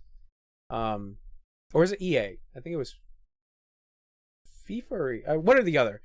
But doesn't mean that EA is not going to make a soccer game. They already have a title pending called Sports FC, which means football club. So they are planning to do another soccer game. FIFA, on the other hand, is looking for other partners to give their property to. Yeah, make it look more realistic and authentic. Yeah, I think when I'm reading this article, I think I saw something that like either one of them is looking to do nothing to do with like the simulation aspect of FIFA. They're trying to go for just the sport. That's it. You know, just go at it. Which okay, I guess. I mean, I'm not a huge FIFA fan. The only ones I liked were obviously FIFA Street, and those felt like arcadey as fuck. But that's coming from me, a person that likes like arcadey shit. We don't talk about PS3 FIFA Street though. I never played that. It's not good. What was wrong with it? They completely 180'd from the original PS2 series. So I felt more simulation. It felt like what Volta is now, but back in the day. Volta. It's pretty much like FIFA Street, but it's just like street soccer. Yeah. So none of the crazy wackiness of Street, where you're like doing the No. power up. Okay. Yeah, exactly. That's unfortunate. I think the true soccer game we deserved is Mario Strikers. So, from what they said here, Yes. it says that EA wasn't able to find like they weren't able to pay the amount that FIFA was asking because they were asking for double. well, that and like the way that they were making it sound though was like EA was like, well, we can't really do what the players want, so we're not going to do it. Yeah. Which sounds like a cop out. It kind of does, yeah. But I think the major reason is because they're not going to spill out twice the amount for the thing they've been paying for the past couple of years. And that's the thing, is that FIFA's pretty shady regardless. So I mean, for them to ask for more money is shady, but in the right ways of shady. Because I don't know, have you guys been keeping up with like what's been going down at FIFA? Not just soccer, but like internally. No. So there's been a lot of people, like heads of FIFA, being like not extradited. What's the word I'm looking for? Indicted, I think it is. Just indicted. Where they're finding like inconsistencies in like their tax returns and stuff like that. There was one dude specifically that had so much money that he bought an apartment for his cat in New York City. So there's that shit going on. Basically, it's FIFA is like hugely corrupted. There's a thing that's going on with the stadium that happened in Brazil, where they built the stadium in Brazil and nobody in Brazil wanted it built, because it was like in the middle of nowhere basically, and it was going to be used for like 2 games, and then you just have this structure that's there. Yep, that was for the World Cup. Yep. And then for this next World Cup is in Qatar, which everyone's like, why the fuck is it in Qatar? But there's speculation believing that like a lot of these guys have ties to businesses in Qatar. Which is weird because that just drastically changes the whole scheduling for the games coming forward. What's even worse is that like Qatar is hot, bro. That's what I'm saying. It's gonna change the schedule for everything. Because it's so hot. Yeah, because and then it's cold at night. Yeah, the World Cup was supposed to start. Already. I think. No, that's next year. Right. I was about to speak, and I took a drink of my water, and I just had water spill on me. Sorry. America's taking the World Cup this year, right? Sure. I'm sure. It's supposed to be this year. I would feel like more of the women's probably. the women's would probably take it home. But yeah, just overall, FIFA's just weird, shady business. But either way, back to this whole story. I guess I guess I'll be interested to see what new partnership FIFA comes into, and then what EA comes out with. But does it mean I'm going to play them? No. Am I going to play Mario Strikers? Yes. Yes. That's the true soccer game. But yeah, that's basically that article. And that's the thing, is that like even with the EA upcoming FC game, they're still going to use some leagues. They're going to use Premier League, La Liga, UEFA. They're going to use a bunch of known leagues, so it's just not gonna have. It's just not gonna have the FIFA name, because that was the whole thing about having the FIFA name. I don't think it really matters having the name, honestly. It's like Dwayne the Rock Johnson all over again. The solar system. Yeah, Dwayne the Galaxy Johnson. Yep, he's upgraded from planet to galaxy. Just remember, he was in Fortnite, so technically he's a multiverse man. He is. Oh yeah. That's true. I completely forgot about that. That's Dwayne the Rock Johnson. But speaking, multiverses and weird ass shit. Summer Games Fest is happening this year, so get hyped to see Jeff Keighley's face. Oh, Jeff Keighley. Oh, is he part of that? Yeah, that's his thing. It's been his thing his entire time. I've never seen the Summer Game Fest ever. Really? That was when they showed Sephiroth in Smash. Okay, that doesn't. I don't give a fuck. I had no idea this was. How can you not fucks with Jeff Keighley, bruh? I don't like it. He's fucking a nerd and boring. Yeah, yeah. I mean, to be fair, he's a nerd that's been doing these kind of events. He's the only nerd that's actually put in the effort to make these events happen. I don't need the events. I need the publishers to just be like, yo, this game's coming in a year. See ya. That's it. That's all I need. Like, I don't need people to be like, hey, I'm on stage. You guys ready to hear about this game? And I'd be like, yeah. But what about the Game Awards, though? Yeah, no one I don't like that shit either. Wow. They've been getting progressively worse every single I year. don't like the What do you Emmys. mean? I don't like the Grammys.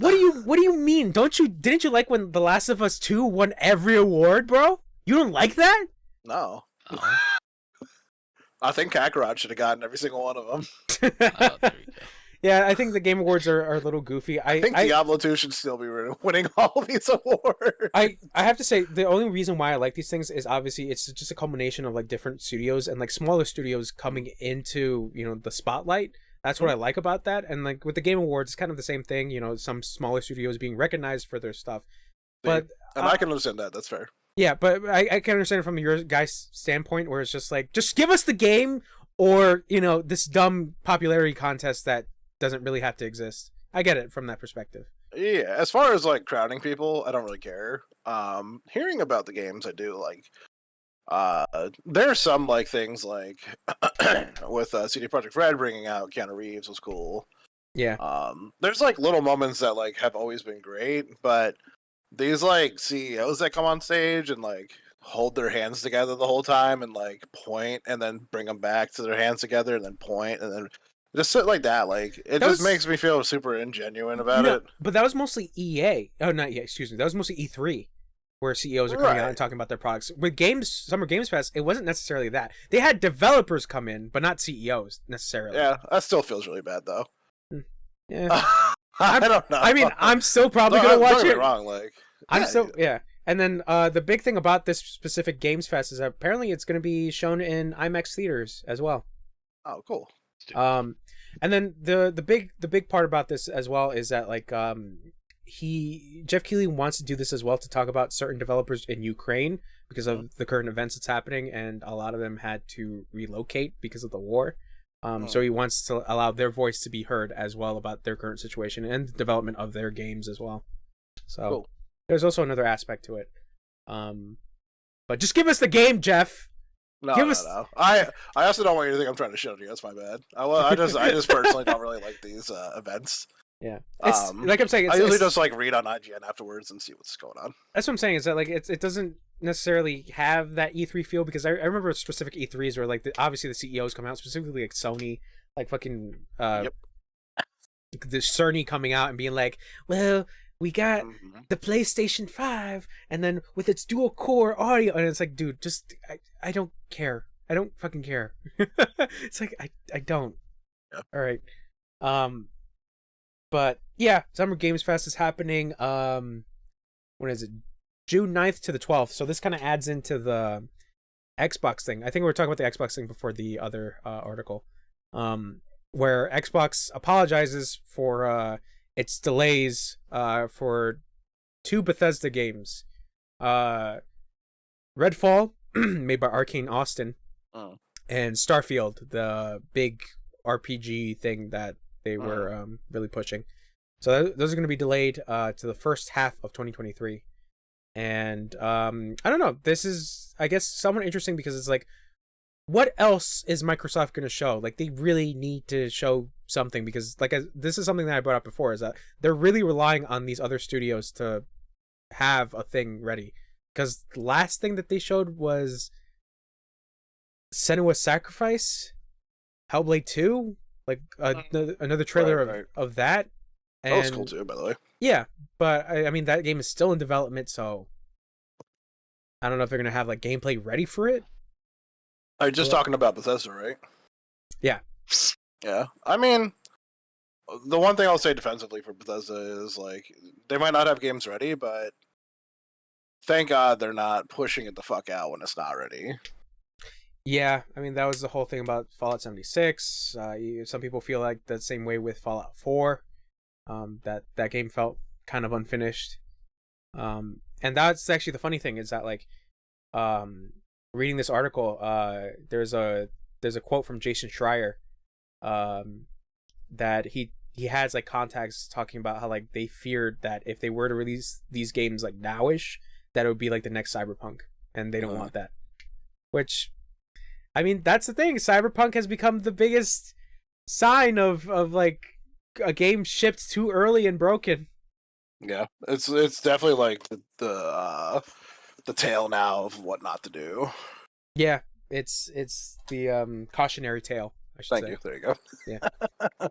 Because I was thinking about the words too. Yeah, that's the whole thing. Is they delay it. I mean, I from my perspective, I don't mind. You know, I completely forgot what the fuck Starfield was. I got it mixed up with Star Citizen, which is a different game. And then Redfall, I remember for being that vampire game that is, I think, supposed to be like 4-player, done by Arcane. But like I'm saying, it's just like these were not really games I was just like, God, I need to see something about it now. Like I said, this comes back to my perspective where I just have shit to play. I still got to play through. So, you know, when I see it, I'll see it. That's all it is. So yeah, with that delayed, you know what got super delayed and then eventually was found out? A 2001 leak of Duke Nukem Forever from a build from Unreal Engine 1. This is nuts. I don't know if anything like this has ever existed, where a leak of like a very old version of a game just happened to come out. And, you know, it's still relatively unfinished. But to actually have a different game with its title be the game that came out, because have you guys ever played a Duke Nukem a Duke Nukem game or Duke Nukem Forever? Mm-hmm. Yeah. Okay. I never played Duke Nukem Forever or any other Duke Nukem games. Okay. But yeah, this is weird. This is interesting. Just like reading this whole thing about like it just got leaked out there. It's like it was very, very crazy for a build in 2001. It was so crazy that like people confronted a lot of like the people from that were working on the game, the developers and the publisher, and a lot of those people have like not so great memories with that. I think specifically 3D Realms, because 3D Realms was the ones working on this, and essentially this was the game that kind of brought them into bankruptcy. And eventually 3D Realms got bought by, I believe, some kind of Swedish company. But yeah, this was the game that kind of brought them down. So shit. I completely forgot about 3D Realms. That's why I was like, why do I know that company? Yeah, they did Max Payne and I forget some other game as well. Yeah, but they were like big in our like, I'll say middle school, right? Like maybe you guys are a little. I'm a little young. I wasn't born. No, you were. You were around. I was. I think you probably would have been elementary school, but when I was in middle school, yeah, I remember, like they were like pushing out some things we would have probably played. Yeah, I'm trying to remember. Like they, like you said, like it was Max Payne and something else, because essentially Max Payne and that other specific game was like the games keeping them somewhat afloat. But because of the development of this build of Duke Nukem, it essentially just brought everything down. Eventually, they had to do a buyout, and this is why I'm mentioning like it bringing back a lot of bad memories for them, because there was a whole Twitter spat between George Broussard and Scott Miller, and it just I didn't read the spat, but yeah, essentially it was just like pointing fingers at each other. Yeah, okay. Oh, there's a link to the spat, but if anyone's curious, it's the PCGamer.com article about this. If you want to read about the spat between George Broussard and Scott Miller.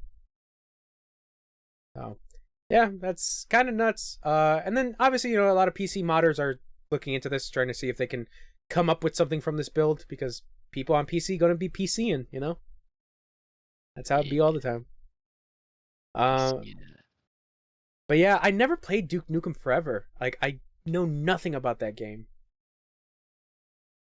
I know it's bad. The one that did come out. I know, like, fans of Duke Nukem fucking hated that game. Yeah. I remember I played one. I don't remember which one it was, though. It came out in 2011, so it would have to come out on the Xbox or PS3. If you're thinking about the older ones were the ones that are more Doom 1 looking. That might have been Duke Nukem Forever. Okay. So you played the bad game. If it's the one like he starts off in like a stadium that's like destroyed, then yeah, it's the one I played. I don't know. Never played it, so you'd probably be right, you'd probably be wrong. I don't know. Yeah, that's unfortunate. It's still kind of nuts. I do want to see what PC modders do with this, to be honest, but that's not until for like a while. Because like I said, this specific build is like super early. Like there's a lot of bugs and stuff that can happen when trying to boot this up. The thing that I found interesting, kind of relates to this is that remake build of GoldenEye that Xbox was trying to do. That got leaked.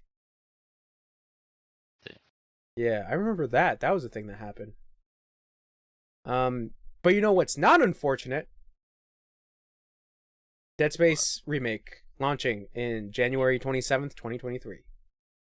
Only for the PlayStation 5, Xbox Series X and S, and PC. Yeah, that's what it should be. Yeah, baby, fuck PS4. That's right. High five. Have you guys been seeing any of the dev diaries for Dead Space? No. No? Not yet. They're putting a lot of ambition into it, which good for them. I mean, it is a series that a lot of people do really like, and I'm one of those people that really like Dead Space, the first one. It's just so good. It's so creepy though. Yeah. So, and then when they did, one of the dev diaries was like talking about like shooting like the limbs and like how you see it's almost like as much as detail as like Resident Evil 2 when you shoot the limbs. Because like in Resident Evil 2 when you shot the limbs, you start to see like the limbs start to fall off, like decay kind like of progressive damage. Yeah. And then with this, it's like almost the exact same thing where obviously they took notes from Resident Evil 2 remake. And they're changing like the lighting with the game. They're changing like they're still keeping some stuff as well, but they're trying to amplify it with current gen software. You know, I forget what engine they're using for this game. Yeah, I forget which engine they're using, but yeah, they're really trying to make this game stand out again, which makes me interested. If this game sells, obviously this game's going to sell really well because I think from the outcry of a lot of people who really do love Dead Space wanted this to happen. Will they make a sequel? Will they make Dead Space 2 remake? If the money's there. Oh shit! Okay, it's being built from the ground up with Frostbite. Oh, it is Frostbite. Oh shit! Mm-hmm. Interesting. Oh yeah, it says it right there in the first paragraph of the article. Yep. Frostbite. I'm trying to think. I mean, a lot of EA games use Frostbite, but I'm trying to remember one that like was the standout of the Frostbite engine. Would it have to be Battlefield? I forget which Battlefield though. I mean, to be fair, a lot of like the more realistic looking games actually look pretty okay, to be honest, using the Frostbite engine, but people have found bugs and shit, so Yeah. But yeah, Dead Space remake happening January 27th, 2023. I'm probably gonna keep my eyes on more on those dev diaries just to see like how much farther it goes. I think we can talk about this one. I think before the other one, the Alan Wake one, because speaking about development and not sequels, but like stuff, a series being brought back to life. Talking about Wesley's whole Control experience. Yeah, there was a little neat thing on Twitter. If you follow Nibble or Nibellion on Twitter. He basically shows like a little I watched the whole YouTube video with Sam Lake and the actors of Alan Wake talk about their experience, what they are getting ready for this sequel. There's an AMC show that's happening as well, which is kind of nuts. I'm kind of interested to see that show if they're gonna follow the first game. And then remastered, Alan Wake Remastered is coming to the Switch. There was a build that they showed that I was like, oh man, that looks rough. But then at the bottom, obviously, it had like development in progress. So it's just like, okay, that makes sense. And then concept art for Alan Wake 2, which they're going for a more horror theme, which is kind of dope. And on top of that, when talking in the interview, Sam Lake kind of makes it clear that like he's trying to go for more of the survival aspect of survival games while still changing some things with the formula. He's trying to make like the next step up from a survival horror game. So I'm interested, regardless. And then, only time will tell when we actually see something about the Max Payne remakes. Because even then, like, the concept art looks pretty fucking good. The one that still like is nuts to look at is the lady in like the basement area. Because when I first saw that, I was like, that looks like fucking Evil Within, kind of.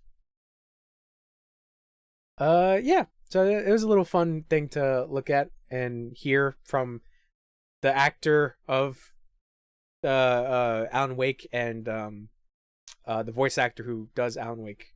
So yeah, and then Sam Lake making his Max Payne face.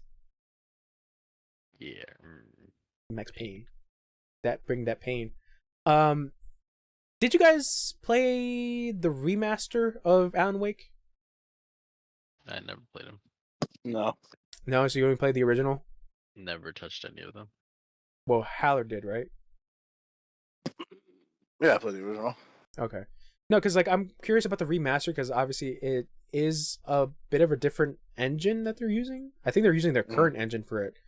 So that's why like lip syncing doesn't look as weird. And then on top of that, I don't think they have American Nightmare on it, which I feel like it's weird because American Nightmare I feel like was kind of important to the story. But there are some people out there that say that like American Nightmare was not that integral to the plot, which I don't know. I probably have to replay through Alan Wake again. But I guess just for me to remember what happens in Alan Wake before 2 comes out. But it's gonna be a bit of a while before 2 comes out, so I think I'll be okay. So you know what else is okay in the world right now? Not much. That is true. Not much. That is actually very accurate. But what is kind of okay is Mob Psycho season 3. This is a little short thing, but I just wanted to add this on here. Mob Psycho is a good show. If you haven't watched it, it is by the same author that did One Punch Man.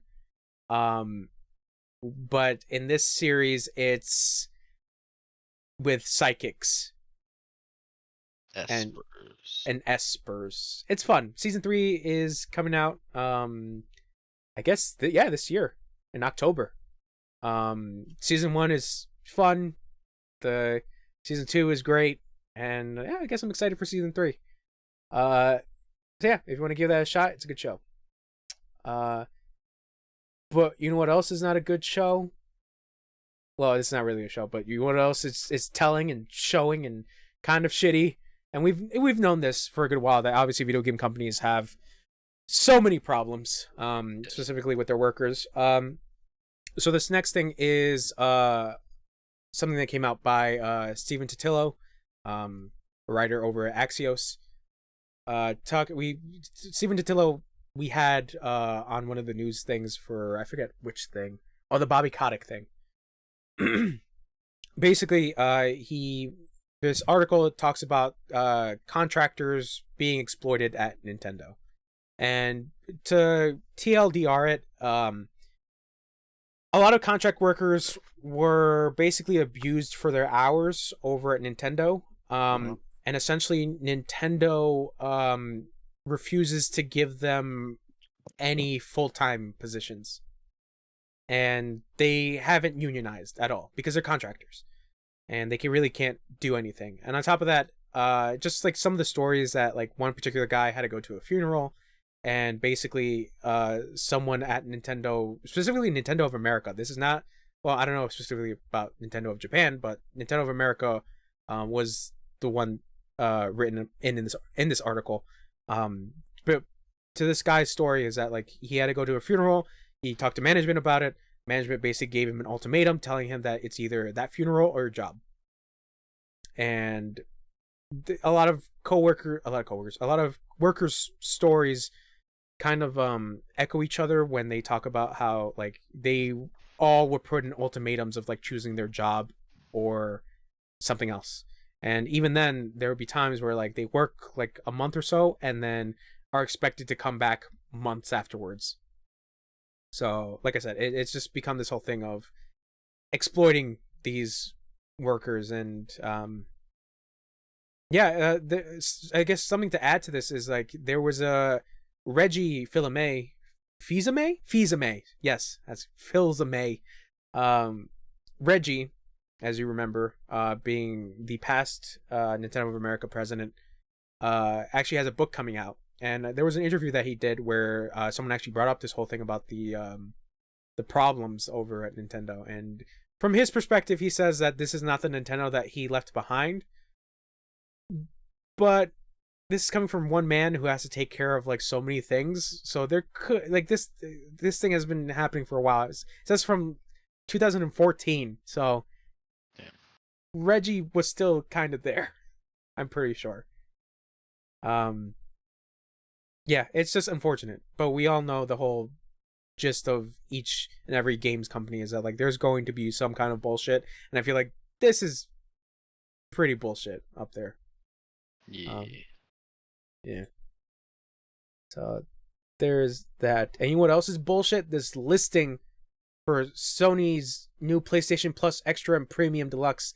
So there's a list that's out about the games that they're putting out there, and obviously it's going to be updated. Make sure you buy it. I'm not going to buy it. I'm not going to buy it. Not sponsored. Not sponsored. Give me money, Sony, so I can pay for your stupid fucking subscription service. I think we were all expecting this, is that like the PS3 games are all going to be the streaming things. They're going to all be PlayStation, what is it? PlayStation Now? Yeah, they're going to be all PlayStation Now streaming things. And I'm like, this was to be expected. I mean, obviously. The listing for this is like stuff that you probably already played. I mean, I'm currently playing through Infamous, and I see Infamous 2 and Festival of Blood on here. And then, you know, you got Puppeteer, which is one of the games I was like mentioning before. That was one of the games I wanted to play. Ratchet and Clank, all the PS3 Ratchet and Clank games. Except for All for One and Into the Nexus is here. Never mind. Just All for One is on it here. You got the great game Resistance 3, and you got Tokyo Jungle, which is cool. And then the third party stuff is Asura's Wrath, Castlevania Lords of Shadow 2, which is interesting. That is 2. Devil May Cry HD Collection, Enslaved Odyssey of the West, Fear, Lost Planet 2, Ninja Gaiden Sigma 2, and Red Dead Redemption Undead Nightmare. Which I'm pretty sure they're probably going to update a little bit more, but I read the list like yesterday. I just want to point out that Demon Souls PS5 is on there, and so is Demon Souls PS3. Demon Souls PS3. Mm-hmm. Which I don't know why this aggravates me, but it does, because I think one reason why it aggravates me is you have to pay a higher price to play the fucking old game when you already have the new game. And I know there's like some nostalgia factor. Not even really nostalgia factor, but more like purist, you know? Like people that want to play it from what it actually was. Yeah. But you're playing on a simulation that's coming through the internet that's not actually like able to render as fast, or maybe, you know what I mean? The fucking control inputs shit, dude. Streaming it. That's what I'm saying, is that like the streaming stuff was to be expected for the PS3 things, because this I fucking yelled about this, that like, just let me buy the fucking game, just let me buy it, because streaming it obviously is not going to be fucking great, because like you said, like it's going to be shitty input delays, and it's going to be internet connection problems and just all this nonsense that streaming has. And as for the aspect of having both games, I don't really mind it, but I feel like if you're going to play Demon Souls, play the PS5 version. If you don't have the PS5, I guess you could play the PS3 version, but the PS5 version of Demon Souls it just annihilates fucking the PS3 version, because no need to go back to it, because this is one thing that I mentioned when I was playing through Demon Souls on PS3, was that like it's not a well-controlled game, and then the remake controls perfectly fine, to the point where like you feel so overpowered in that game because of like omnidirectional rolling, which was not a thing in fucking Demon Souls PS3.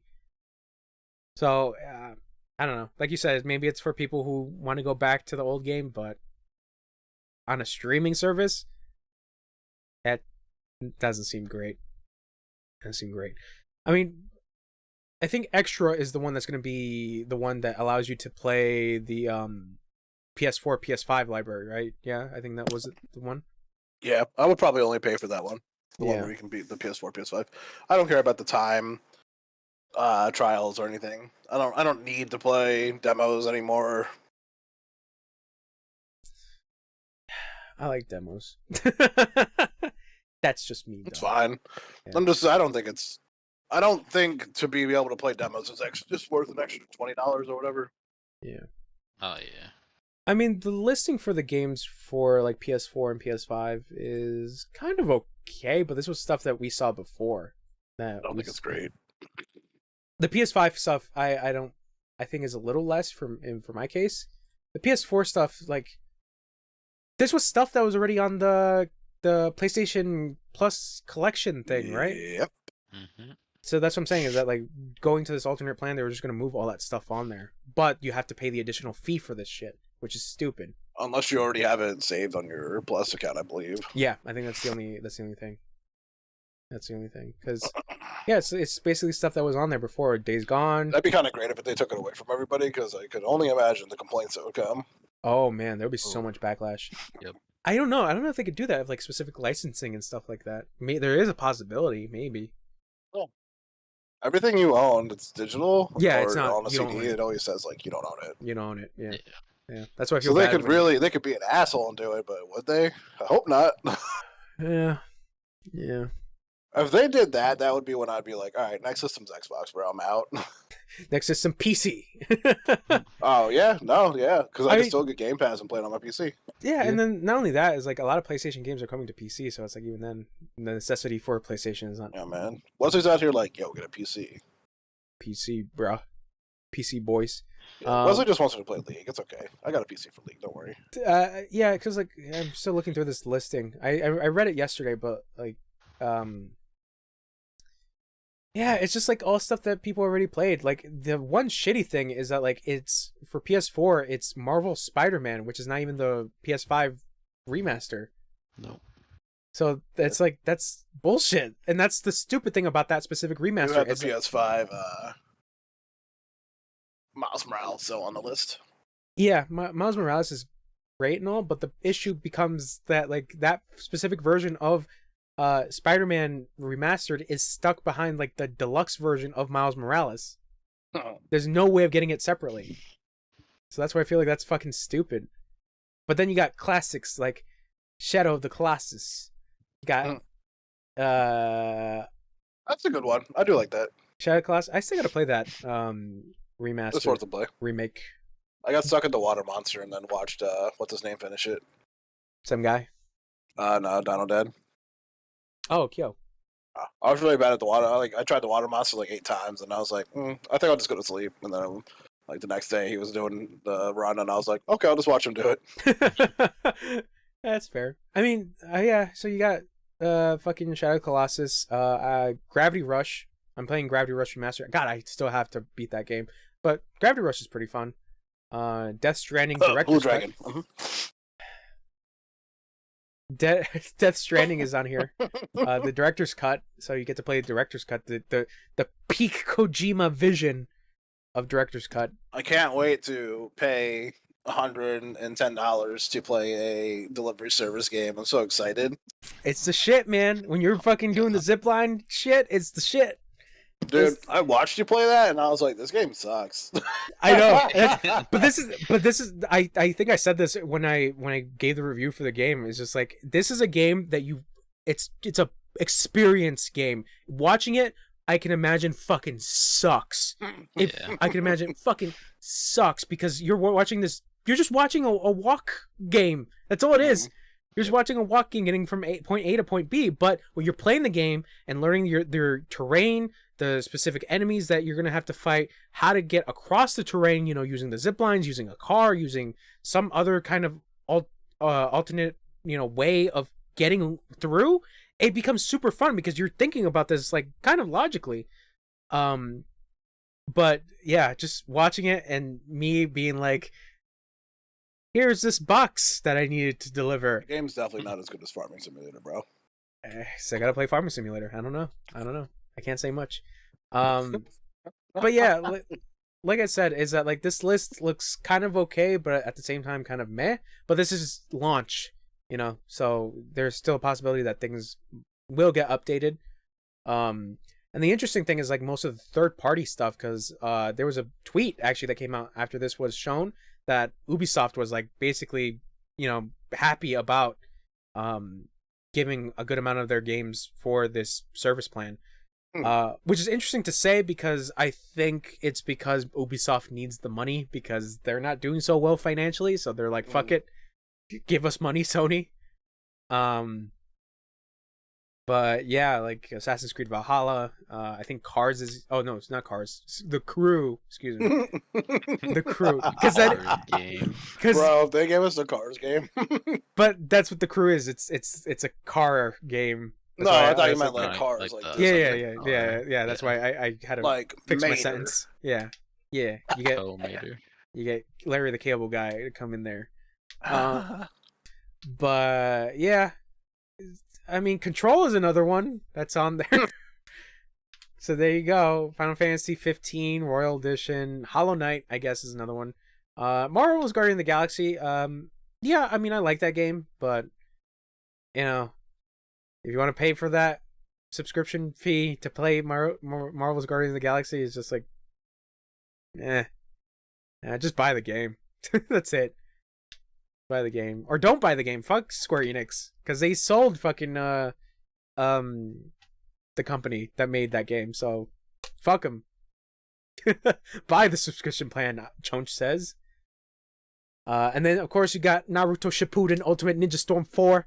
For the homies out there. Sasuke. I still don't see the problem with them selling Crystal Dynamics. It's just, I think it's not a problem because I feel like they're in possibly better hands. It's just like the undertones of it because Crystal Dynamics and like Square Enix Montreal was the other one that they sold. And they sold another one, but I forget. I think, or maybe it was just those two. Either way, the whole undertone of that was that like these were those specific American companies were the ones that Square Enix was blaming the entire time their sales revenue was not up to their standards. Because they would always come out saying that, oh, this specific game didn't reach their expected standards, or this other game didn't reach their expected standards, and it was always from these companies, from Crystal Dynamics or Square Enix Montreal. So it's just like this bullshit thing of like people started to speculate as to like there's a possible chance that a lot of these games that are made from these companies are gonna go under. Like there's never gonna be a return to Deus Ex or maybe Tomb Raider or another game, but obviously Tomb Raider is gonna get a sequel or something later on. But like Deus Ex is one that's talked about. Legacy of Kain, I think, was the other one that people were talking about, and it was usually stuff that Square Enix was like really like suppressing. And like I said, like it's just the undertone of that a lot of people were bitter towards too, because Square Enix business wise is like kind of ridiculous, and on top of that, for them selling it specifically for blockchain technology and NFT bullshit. Oh yeah, true. Okay. That was also the other thing that people were like, Sorry, "What the?" That's the thing I was forgetting. Yeah. So, I think Crystal Dynamics might be in better hands though. So that might be the positive you take away from it. Embracer Group embraces everybody. It's crazy. Who knows? You might see better Lara Croft shit come out and all these other games. Yeah, because like I'm very curious because I have to look at like specifically Embracer Group's listing of like what other games they have. Obviously, we talked about the studios, like they do own Gearbox and Take-Two. I want to say, I think no, it's Gearbox, I think. But I want to see if they do anything with these other companies, the ones that they bought from Square Enix, if they allow them to have some kind of creative freedom rather than being them chained to what Square Enix was making them do to like push out certain things and shit. So, who knows? But anyways, back to this whole listing. Yeah, I don't give a shit. I think I could say that definitively. I don't give a shit about this listing because, like I said, it's most things that I've already played. The PS5 stuff looks kind of weak. And even if I were to return to some of the PS5 stuff, I'll probably just buy it rather than relying on this service. And then the PSP stuff is but maybe in due time, with it being updated, maybe there might be something interesting where I'm like, that makes me reconsider things. But for now, no, not really. That's why I'm like trying to look for like PS3 games I can play originally on my PS3 rather than having this fucking shitty streaming shit. Nobody wants to do. I don't want to deal with that shit because my internet is like iffy enough. Even though I just got somewhat new internet, it's pretty okay, but it's like it's not anything phenomenal. So yeah, I don't know. What are you guys' thoughts over this? I don't know. Kind of dumb. Most of the stuff a lot of people already have, regardless of what system they on. Yeah. I mean, if whoever doesn't have it feels like they want to get these, they can. Just gotta pay a little bit more, because buying them separately is gonna be a lot more expensive than just getting the membership itself. But I don't know. I think if the always membership good to do. has games that you want, get it. Yeah. Yeah. I wouldn't recommend getting the shit that you got to stream though. Yeah. Oh yeah, no. 100%. That's what I'm saying is that like it was so fucking stupid at the fact that like in order to play the old stuff you have to pay the highest tier for it. Mhm. It's so stupid. And on top now with this shit being like it's going to be through streaming, it makes it even worse, to be honest. It's so dumb. It's Like, so might have been stupid. tempting to like just replay some of the old PS3 games that I don't like that I played but can't now. But Yeah, I mean like Infamous and Resistance 3. I'll just say Infamous, sure, yeah. Yeah, Infamous definitely because like I said, those games are basically trapped behind the PS3. Yeah. So yeah, it's stupid. It's really dumb. Bad Sony. Bad. Mac. Anyways. So yeah, I guess that's it for the news, gentlemen. I don't think anything else crazy happened this week. Wow, that's truly the entire news. Did I skip over anything? Yeah, no, sorry. Actually, let me pull something up because there might have been one thing that happened this week that we are like mid-week that we weren't paying attention to. Go ahead.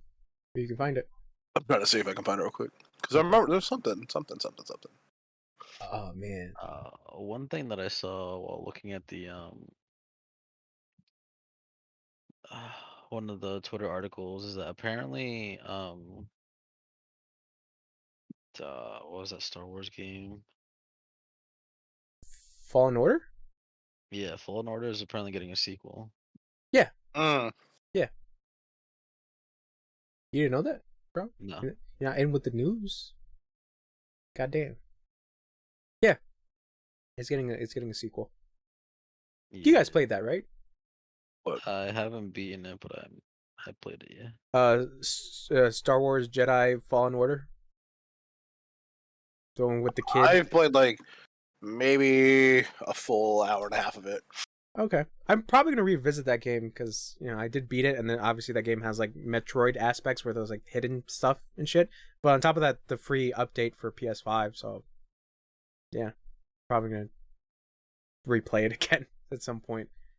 And the story's not bad, The story's not bad.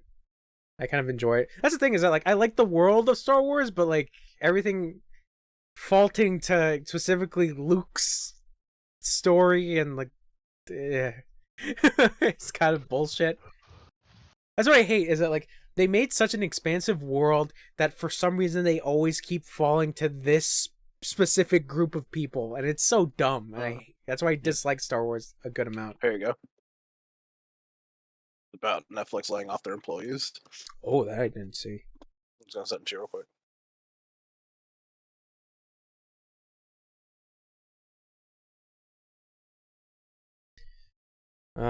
Employee lays off 150 employees amid budget cuts. Expect more to come. Netflix has laid 150 employees. I think we talked about something about Netflix, right?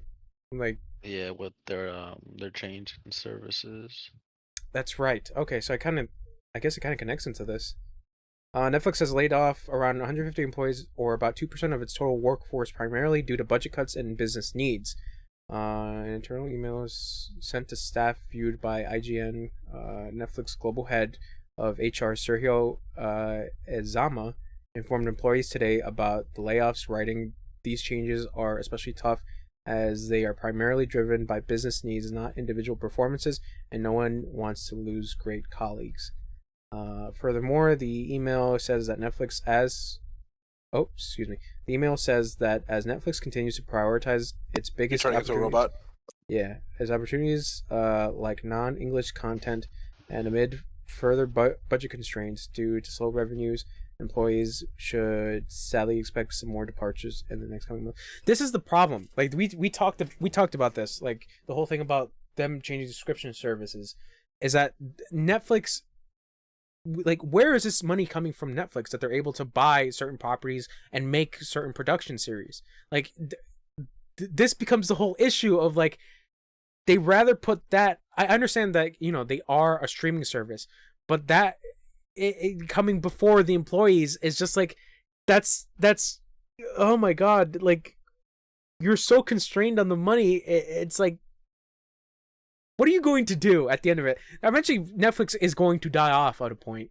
That is expected. So, I know people keep saying that, but the only way I see Netflix dying off is if they sell their catalog. I think they're gonna have to at a point, I mean, because if they're doing that and they're even saying in that article that there's going to have to be more employees to let go, then there's going to be a point where they're tight on money, and then eventually. yeah, but that's only 2% of their employees. But they're it saying all depends on, like. But they're saying there's more that has to go. I know, but what I'm saying is no, 2% is really nothing. But there's more that has to go. It's right, two, that doesn't mean 100%. It's 2 now, but eventually it's going to get to like 40%, and then it's going to get to more, and then it's going to get to more. Right, but that doesn't mean when they cut off more people, that's going to be the 40% right there. No. There's going to be more. So, no, I get it.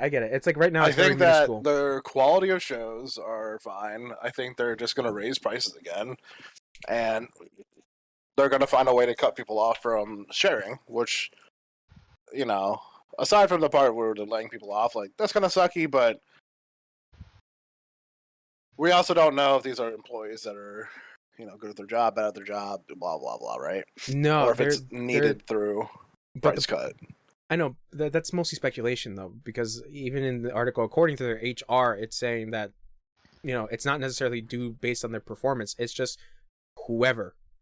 So it becomes right. But that's what I'm saying is I don't know what the company's going through. I know we as a collective group of consumers, people that have looked at the news, know that their stock fell and know that they have lost money. Yeah. And like the whole thing, it definitely seems like they cut people because of that. Yeah, because the biggest issue is that whole thing that's happening in Russia and Ukraine. That's the biggest thing that's happening. Because that was mostly Netflix's percentage, was that amount of people in that area. And they lost that because the whole thing that's happening with Netflix being like, nah, we're not going to do any business with Russia. Technically, they can still get around it. They just have to have a VPN. That is true. Not wrong. I know, you're not wrong, but it's just like... Yes, in the middle of this war, I gotta see what's happening in Russian Doll. No, I'm not saying that. I'm not saying that's what people are going to be doing in Russia as well. Honestly, man, Russia doesn't have anything to worry about. They are in a war, but like the people in Russia aren't in war. I mean, they are technically. No, there's still people that are in Russia. They're in a war state. They're in a war state. Yeah, their country is, yes, having war, but there are people there that are still just going through their daily lives. They're not getting bombed. Ukraine's getting bombed. Yeah, Ukraine's getting bombed, but like the issue with Russia specifically is that like their stock and their monetary value has gotten down. So like they're Russia? essentially, yes. Oh, yeah, you're talking about sanctions and stuff. Yeah. Yeah, so their monetary thing has just been completely obliterated because of the war. They are technically in a war, the citizens, but not. So they should share passwords. Yeah, VPN. Get that VPN. Yep, that's it. That's how you stop war. Get a VPN. Yeah, it's a whole spectrum of certain things that is fucking ridiculous. But I think overall with the Netflix thing is that they're hurting a lot. They're hurting a lot, and it's unfortunate that a lot of these people who work there are losing their jobs indiscriminately. So it's a toss up, really. It sucks. But yeah, I mean, there, like you said, there's going to be a point where Netflix is going to try to stop, password sharing and all this other stuff, and to a point where, like, I feel like people are probably going to leave because of the amount of constraints and things. They said, I believe they said by the end of this year they should have password sharing cut. Yeah, like I said, like there's going to be a point where people are like, nah, fam, I don't want to do anything with Netflix, especially if they're going to do like the price hike, and then also having the option for the lower option, but with ads. It's just like, the fuck is the point? It's like watching TV all over again. Yeah, but you have people that do that for Hulu, so I know, but those are weirdos. They'll just have weirdos that watch Netflix still too. Yeah, that's true. Like me, I watched 2 documentaries on Netflix. I mean, I don't really see a problem with it. Aside from the people losing their jobs, which is kind of sucky. Other than that, like, Netflix usually raises their prices. I don't really give a fuck. That doesn't bother me. Cutting the sharing passwords isn't too bad either. Like, okay, so, yeah, get because off my fucking account then. Yeah, because like I'm not really one of those people. Like, I think I mentioned this before. My mom is the one that's actually paying for the Netflix account. But it's like you have 5 people that you can use. They all have their own separate, profiles. So it's just like you have that. But I don't know. Like, I really don't know. I think they're going to try to check where you're logging in from. Yeah, and, I think that was one of the things that they were going to do with like the whole crackdown on password sharing, is to see where your IP address is specifically. So I'm wondering if you're going to be able to VPN it that way too. Just saying. Yeah, that's true. Yeah, I wonder. I don't know if you're going to be on the same IP or if you can VPN it, because technically your phone and your home internet can have 2 different IPs. That's true. Yeah. Yeah, I don't know. Like that's the whole thing I was curious about, is like how they're going to differentiate that specifically. Differentiate these nuts. Yeah, that's what like I tell. Like, you're home one day and then you go on vacation next month, and you're like, Yo, hey, I would be so mad, bro, if I was on vacation and they were like, "Nah, B, you can't watch Netflix. You can't watch. You can't watch. You're gonna have to call them like you call your bank to like let them know you're using your money in a different fucking state or a different location." And you're gonna have to tell Netflix, yeah, just so you know, I'm gonna be out of country. I want to watch something. Yeah, I don't know. Like, this is very curious as to like how this shit is going to work. With the whole IP address thing. But what would be interesting is if you had to. This would be interesting. I don't think that they would do this, but let's say they allow multiple IPs to be put like set into the account, so you'd have to like give them what IPs are going to be running this. That would be interesting. Permanent IP. But IPs change after a while. No. You sure? I'm positive. I'm literally studying this right now. Really? Because I always have an IP address that changes. Shouldn't be changing in your house. It happens. You should have a static IP for your home address. No, sometimes it changes because there was a whole thing that we have cameras in our house. And there'll be times where I had to call the camera company and be like, hey, like, something's going on with the cameras, like, we're not able to connect through our phones. So then he's like, oh, you have to change the IP address on the camera box because you have to see what your current IP address is. And I'm like, that's interesting. But I don't know. I could be wrong. But I remember... I've had the same IP address for the 13 years I've been here. Oh, really? What's your IP address? No. Oh. Also, if you really wanted to find it, like right now, it would not be hard for you to get it. I would not doubt that. I know people could do that very easily. Me, you, and Wesley being in a connected call, we could easily find each other's IPs. Yeah, we could do that. Don't. No. Say your address. Chonch here street Here right street. now. Oh The fuck? no! Remember when you doxed yourself with the kitty cat With a tag? cat. I was like, fuck! And I updated it. I'm like, I hope nobody saw it except you. I was breathing on your window right now, dude. Yeah, he's like, when you gonna play Blue Dragon? He's like, so Diablo 3, bro? Like, no, get out of here. Leave me alone. Barry's there too. Hello. Oh, God. That I was like, oh fuck when I did that. I was like, you That was fucking funny. idiot. No, but like I think I kind of trust you guys a little bit, you know, the guys in the group Oh chat. yeah, I mean, Yeah. I don't think anyone would try to harm you or anything. Yeah. but I just thought it was funny that you were like not really paying attention completely. Yeah, because I'm like, here's my adorable cat, and then like as soon as you, no, I think like literally the minute, not minute, but like the couple seconds that I uploaded it, I see the thing, and I'm like, oh my god, you can see my address so clearly, and then I had to delete it, and then you were the one that commented because you saw it within those couple of seconds, and I'm like, Yeah. fuck. Oh, man. That's the same day. Like when I said that to you, I was like, oh, I gotta go out, and you were like, take pictures of where you're going. I started taking pictures out the fucking window of the car. No, because like now to this day, like because of that whole situation, every picture I take of my cat, I gotta be careful because I'm just like, you fuck these fucking tags. No joke, dude. Like anytime I take a picture or something, I always like double check if I'm gonna post it in like Discord or something. I always check to see just like that I'm not giving like information away that I shouldn't or something, you know?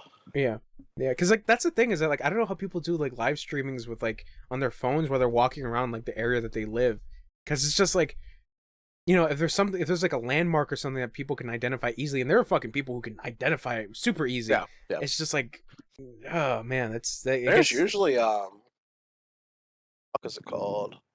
Usually when they're walking around these cities and stuff, it tends to be like a well-populated area. They're just trying to show you like how cool it is. Like, look how cool it is to be in Texas or New York or whatever, right? Yeah.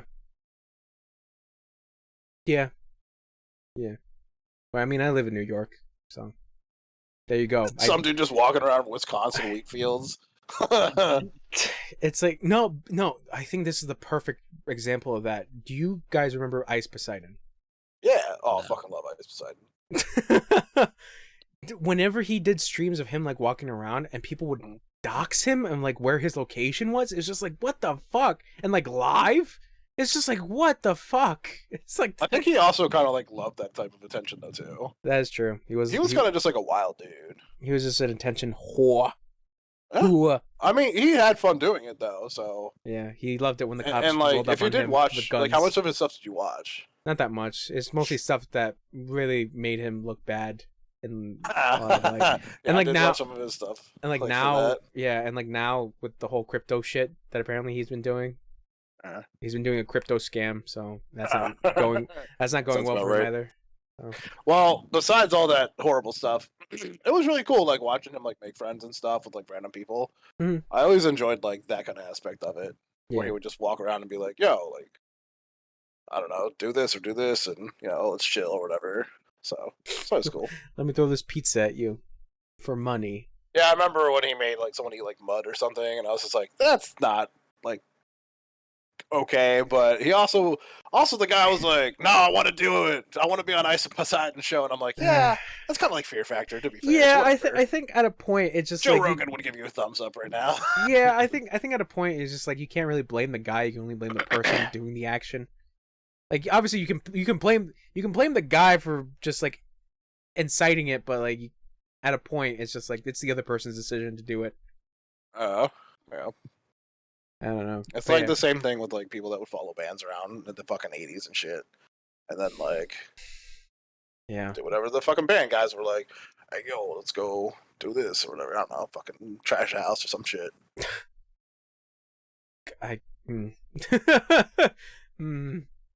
Yeah, doxing makes me scared. Yeah, 'Cause- I mean, it's probably one of the, like, there's many of things that have come from the internet that are fucking horrible.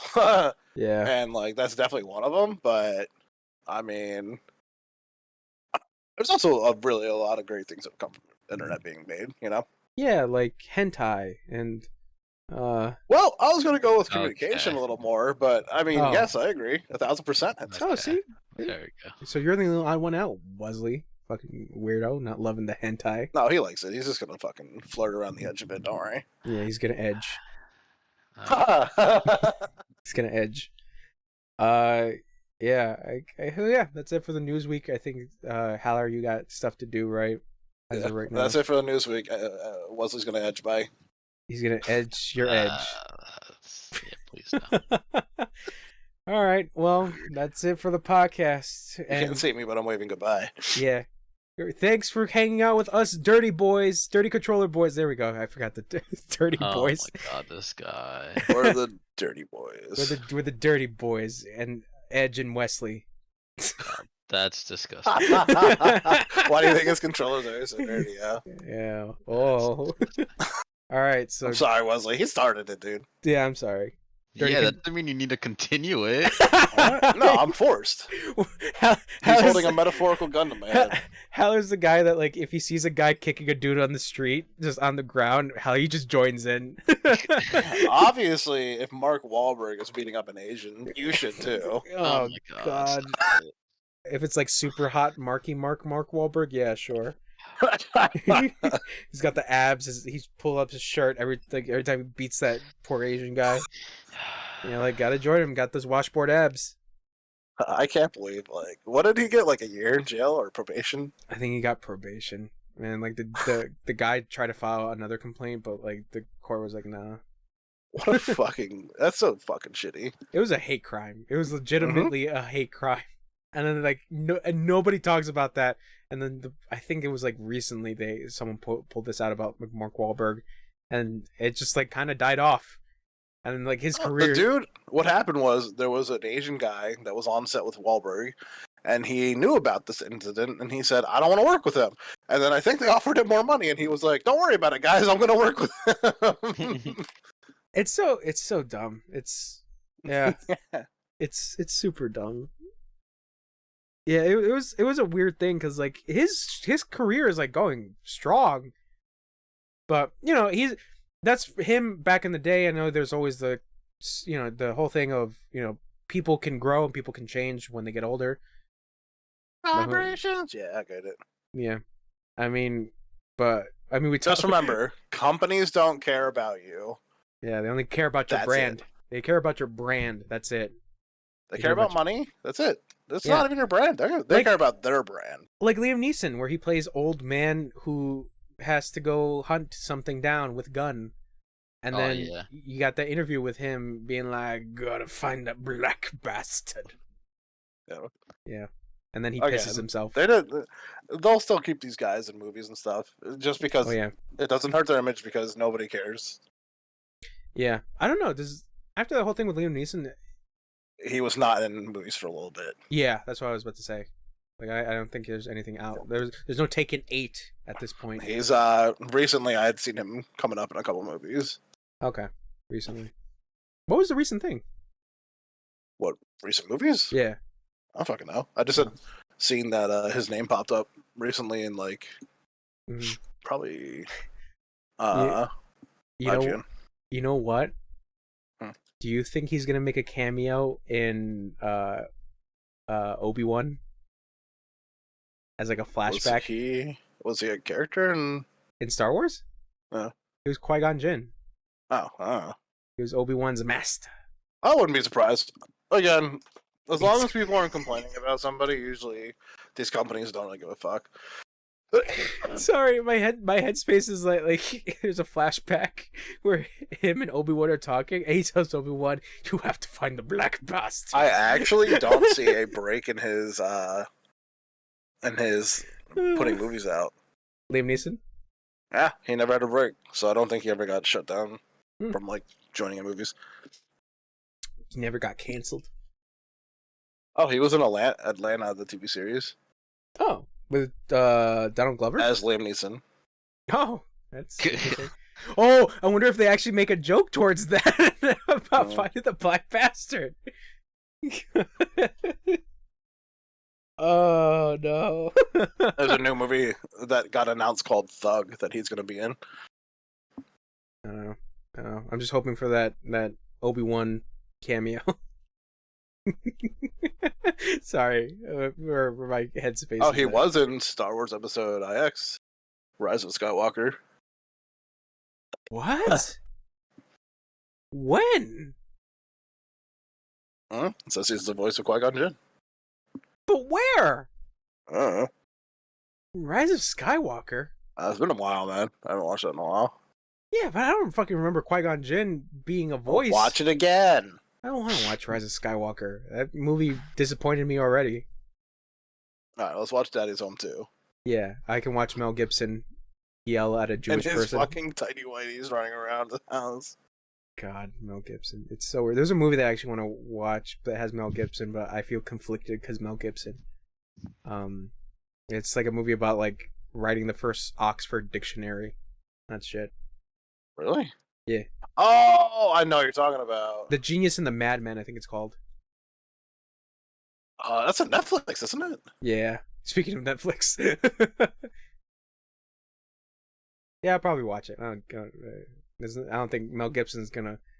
I don't think there's gonna be a sign at my door being like Mel Gibson admirer. Mel Gibson looks like a guy that I would talk to at a party, and he would just immediately make me furious. The way he like talked about shit. You mean just actual Mel Gibson? Yeah, like actual Mel Gibson looks like the type of person that would be like.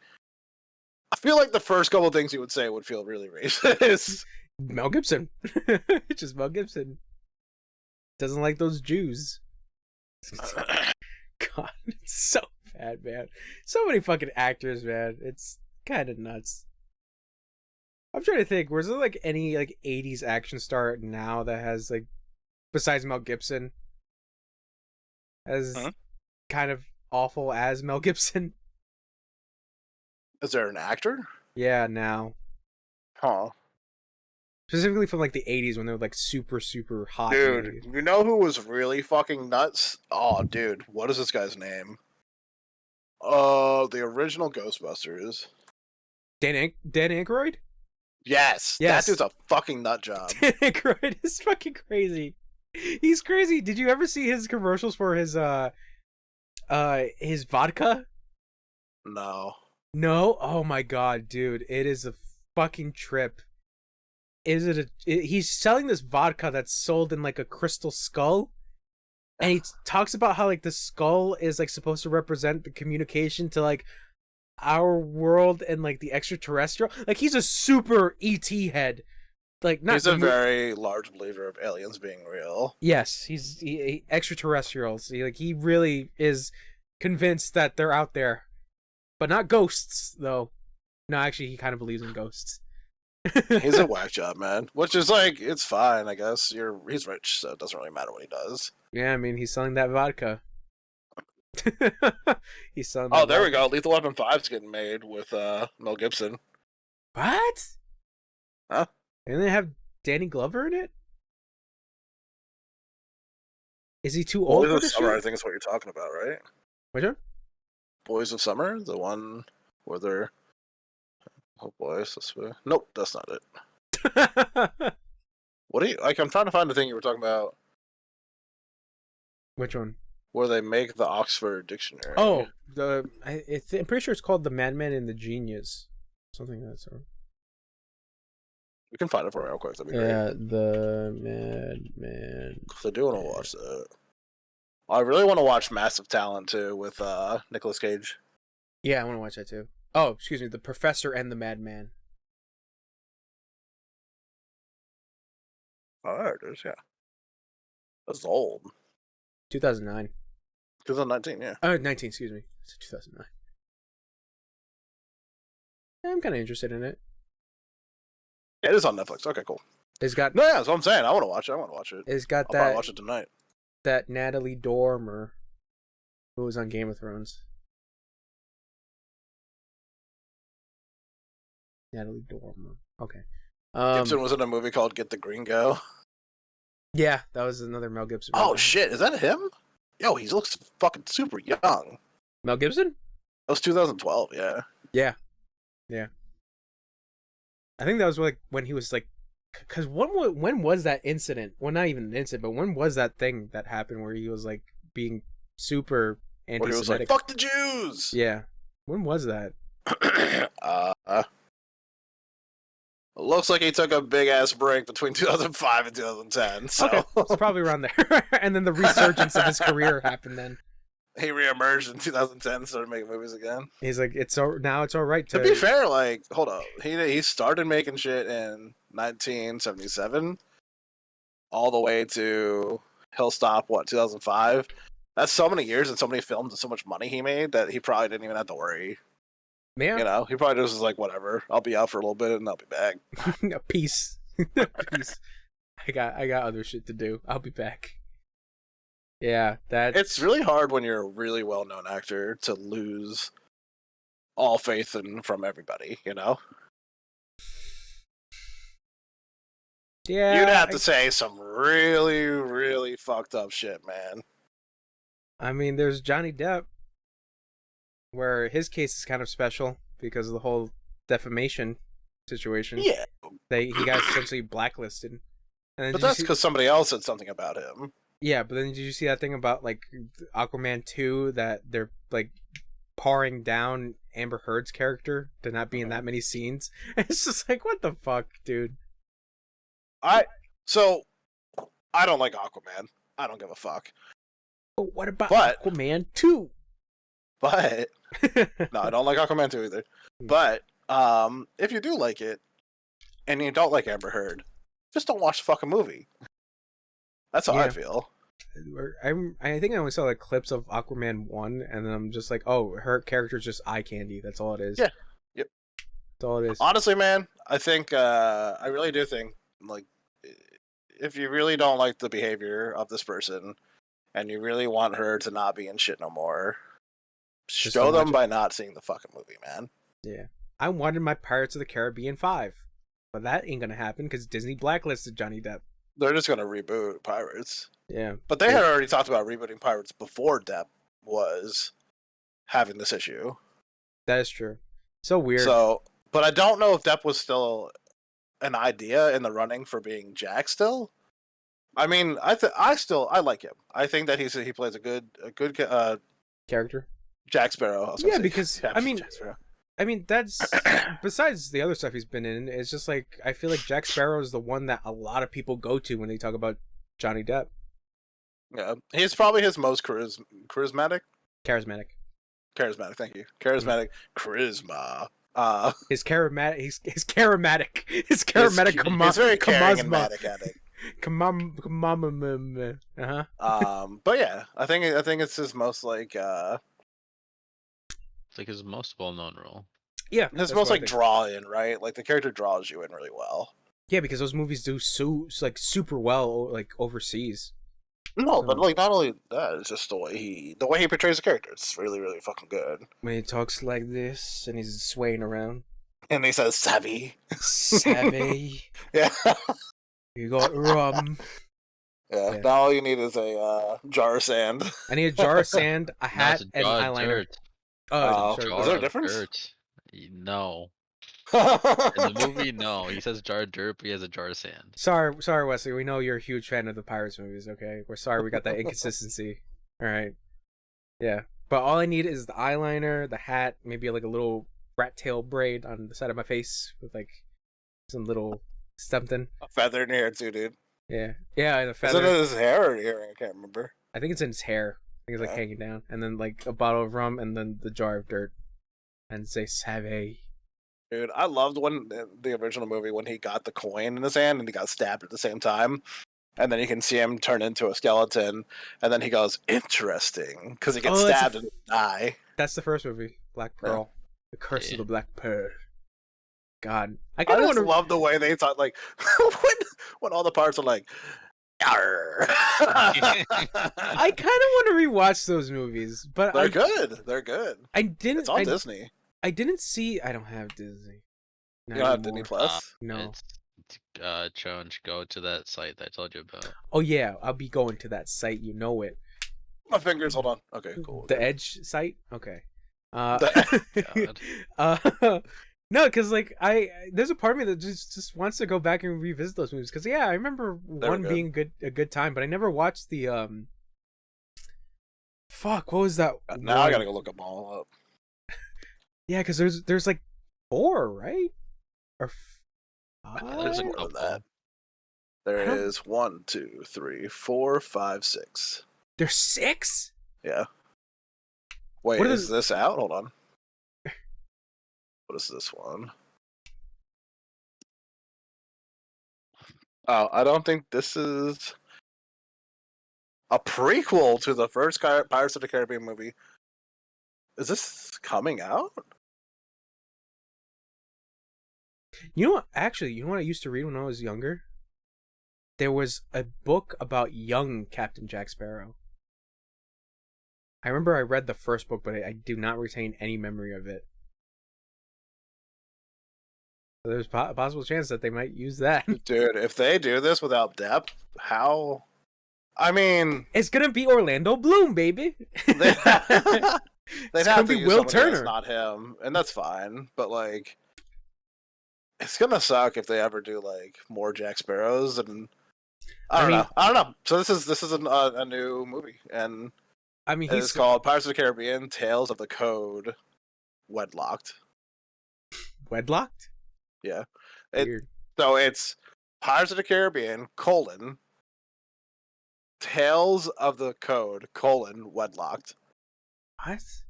I'm just gonna send it to you. No, I get Supposed it. to be like, I get it, but it sounds like the first part of another series.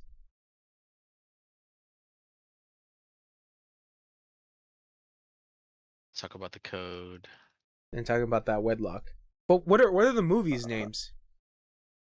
The other ones. Yeah, what are the movies? All right, so we got Pirates of the Caribbean, The Curse of the Black Pearl. We got the next one is Pirates of the Caribbean: Dead Man's Chest. Then there's Pirates of the Caribbean at World's End, and then there is Pirates of the Caribbean on Stranger Tides, and then there is Pirates of the Caribbean: Dead Man Tell No Tales. Oh, I think Yeah. Dead Man Tells No Tales is the one with Javier Bardem. So he's I like- had seen like a little bit of World's End. Those other two I don't remember at all. Yeah, Like the last two I don't know. I remember one had Penelope Cruz in it. That's all I remember.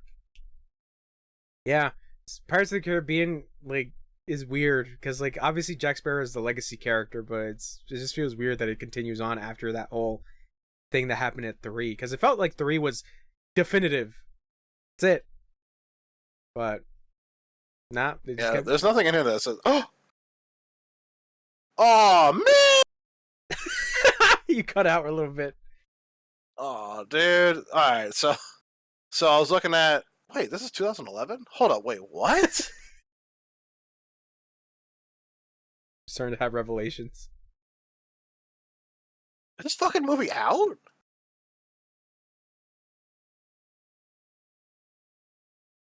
Oh, I gotta see what the fuck's out. It says that this movie was out in 2011, or am I? What the fuck is this?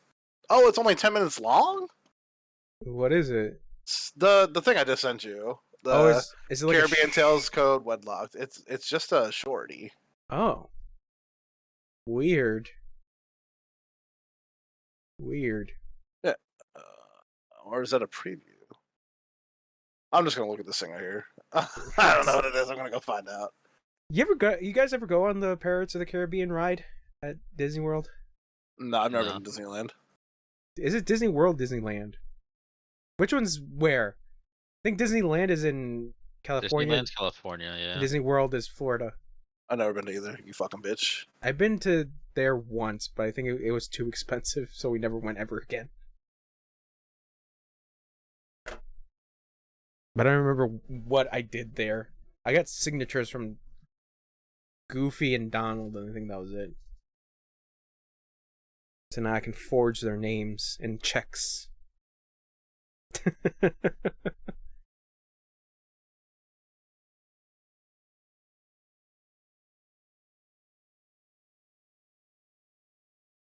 You watching the trailer?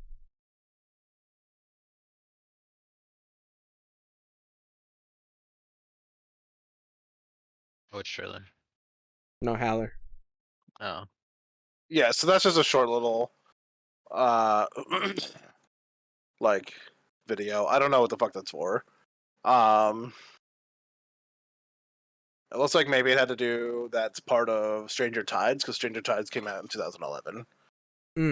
Okay.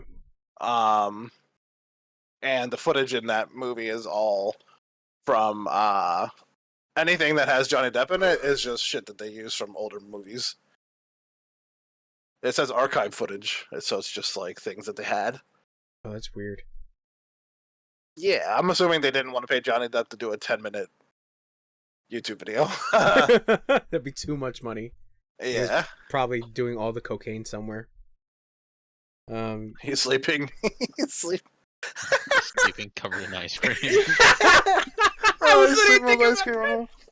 That made me so sad seeing that too. Oh my god, that fucking image just like burned in my head.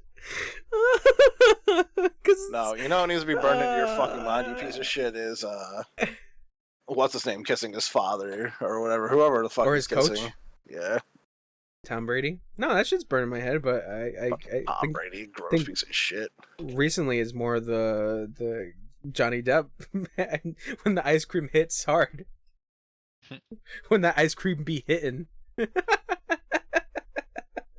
I'm sorry. That was a very, very low point of Johnny Depp's life. I'm out here talking about it. Sorry, Johnny Depp, please sponsor me. Dude, did you see the thing recently where Amber Heard was like, they were like, do you remember dating James Franco at this time? And she was like, no, that never happened. And they were like, oh, okay, well, here's the footage. And then she's like, oh, yeah, that did happen. Whoops. And they were like, by the way, you were married to Johnny Depp right then, right? And they were like, it was this date. And she's like, I can't remember the date. And they were like, okay, let's bring the footage back up. And then you see the date, and she's like, oh, yeah, it was that date. Like they literally have testimonial of her lying in court about her I think it was like $7 million charity thing. Mm-hmm. And then she's like, oh yeah, no, I don't remember. Or I paid it off, yeah. I don't remember. She's a fucking idiot, dude. Yeah, I think at this point she's just trapped in a corner and will try anything to weasel her way out of it, but it's not looking good for her either. Yeah, I didn't see that. I did see just like, I think like a thumbnail for that clip of like Johnny Depp suspected that she was having a relationship with James Franco. Which, what the fuck, James? The fuck? You out there? Franco? Yeah. Being out there being Yeah. like, let me be artistic and also talk to young women and then also date Amber Heard while she's married to Johnny Depp.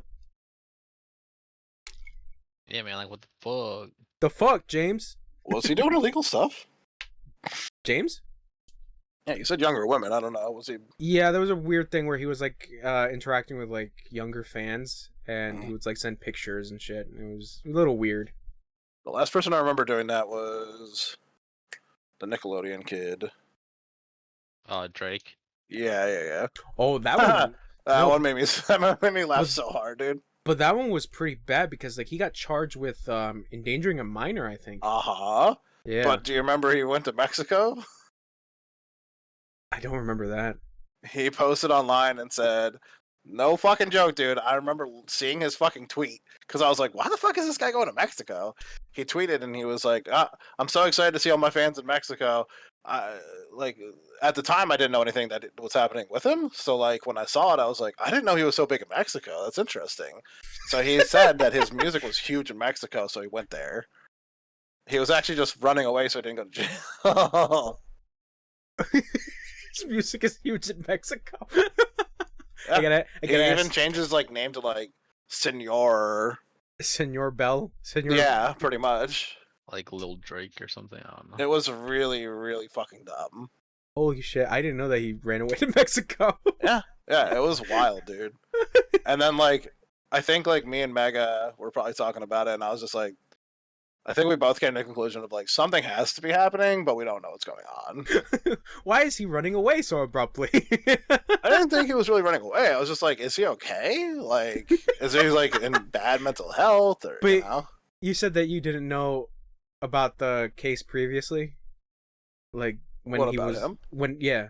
No, I found out about it later, but I didn't know about it at the time when I found out about Yeah. it going to Mexico. Okay. What was your reaction to like realizing that? Oh, that's why he left. Oh, when I found out about that, I was just like, Jesus Christ, dude. Like, no wonder why. I also, like, it just made it really funny that that was his, like, lie, was like, people love me in Mexico, because I think everybody was kind of like, we've never heard about this ever. I've never heard about him going on tour there. I've not, you know? No, that's actually the funny thing. I think they probably thought the other Drake. Well, Mexico loves Drake. They love that champagne. I also poppy. just thought, at the same time, I was kind of like, I wonder, like, I guess, like, people don't really give a fuck about him here, too. Really? Like, his music-wise? Like, No. It was just Drake. It was just Drake and Bell. That's it. Yeah, that's what I'm saying. I was like, I wonder if his music is good in Mexico. Like, maybe they do like it. Because it doesn't hit home here. We got one person that lives in Mexico. We got to contact Barry. Be like, yo, you listen to that Drake Bell album? He's in Brazil, no? Barry? Yeah. No, Barry's in Mexico. Really? I thought he was in Brazil. No. Huh. He's from Mexico.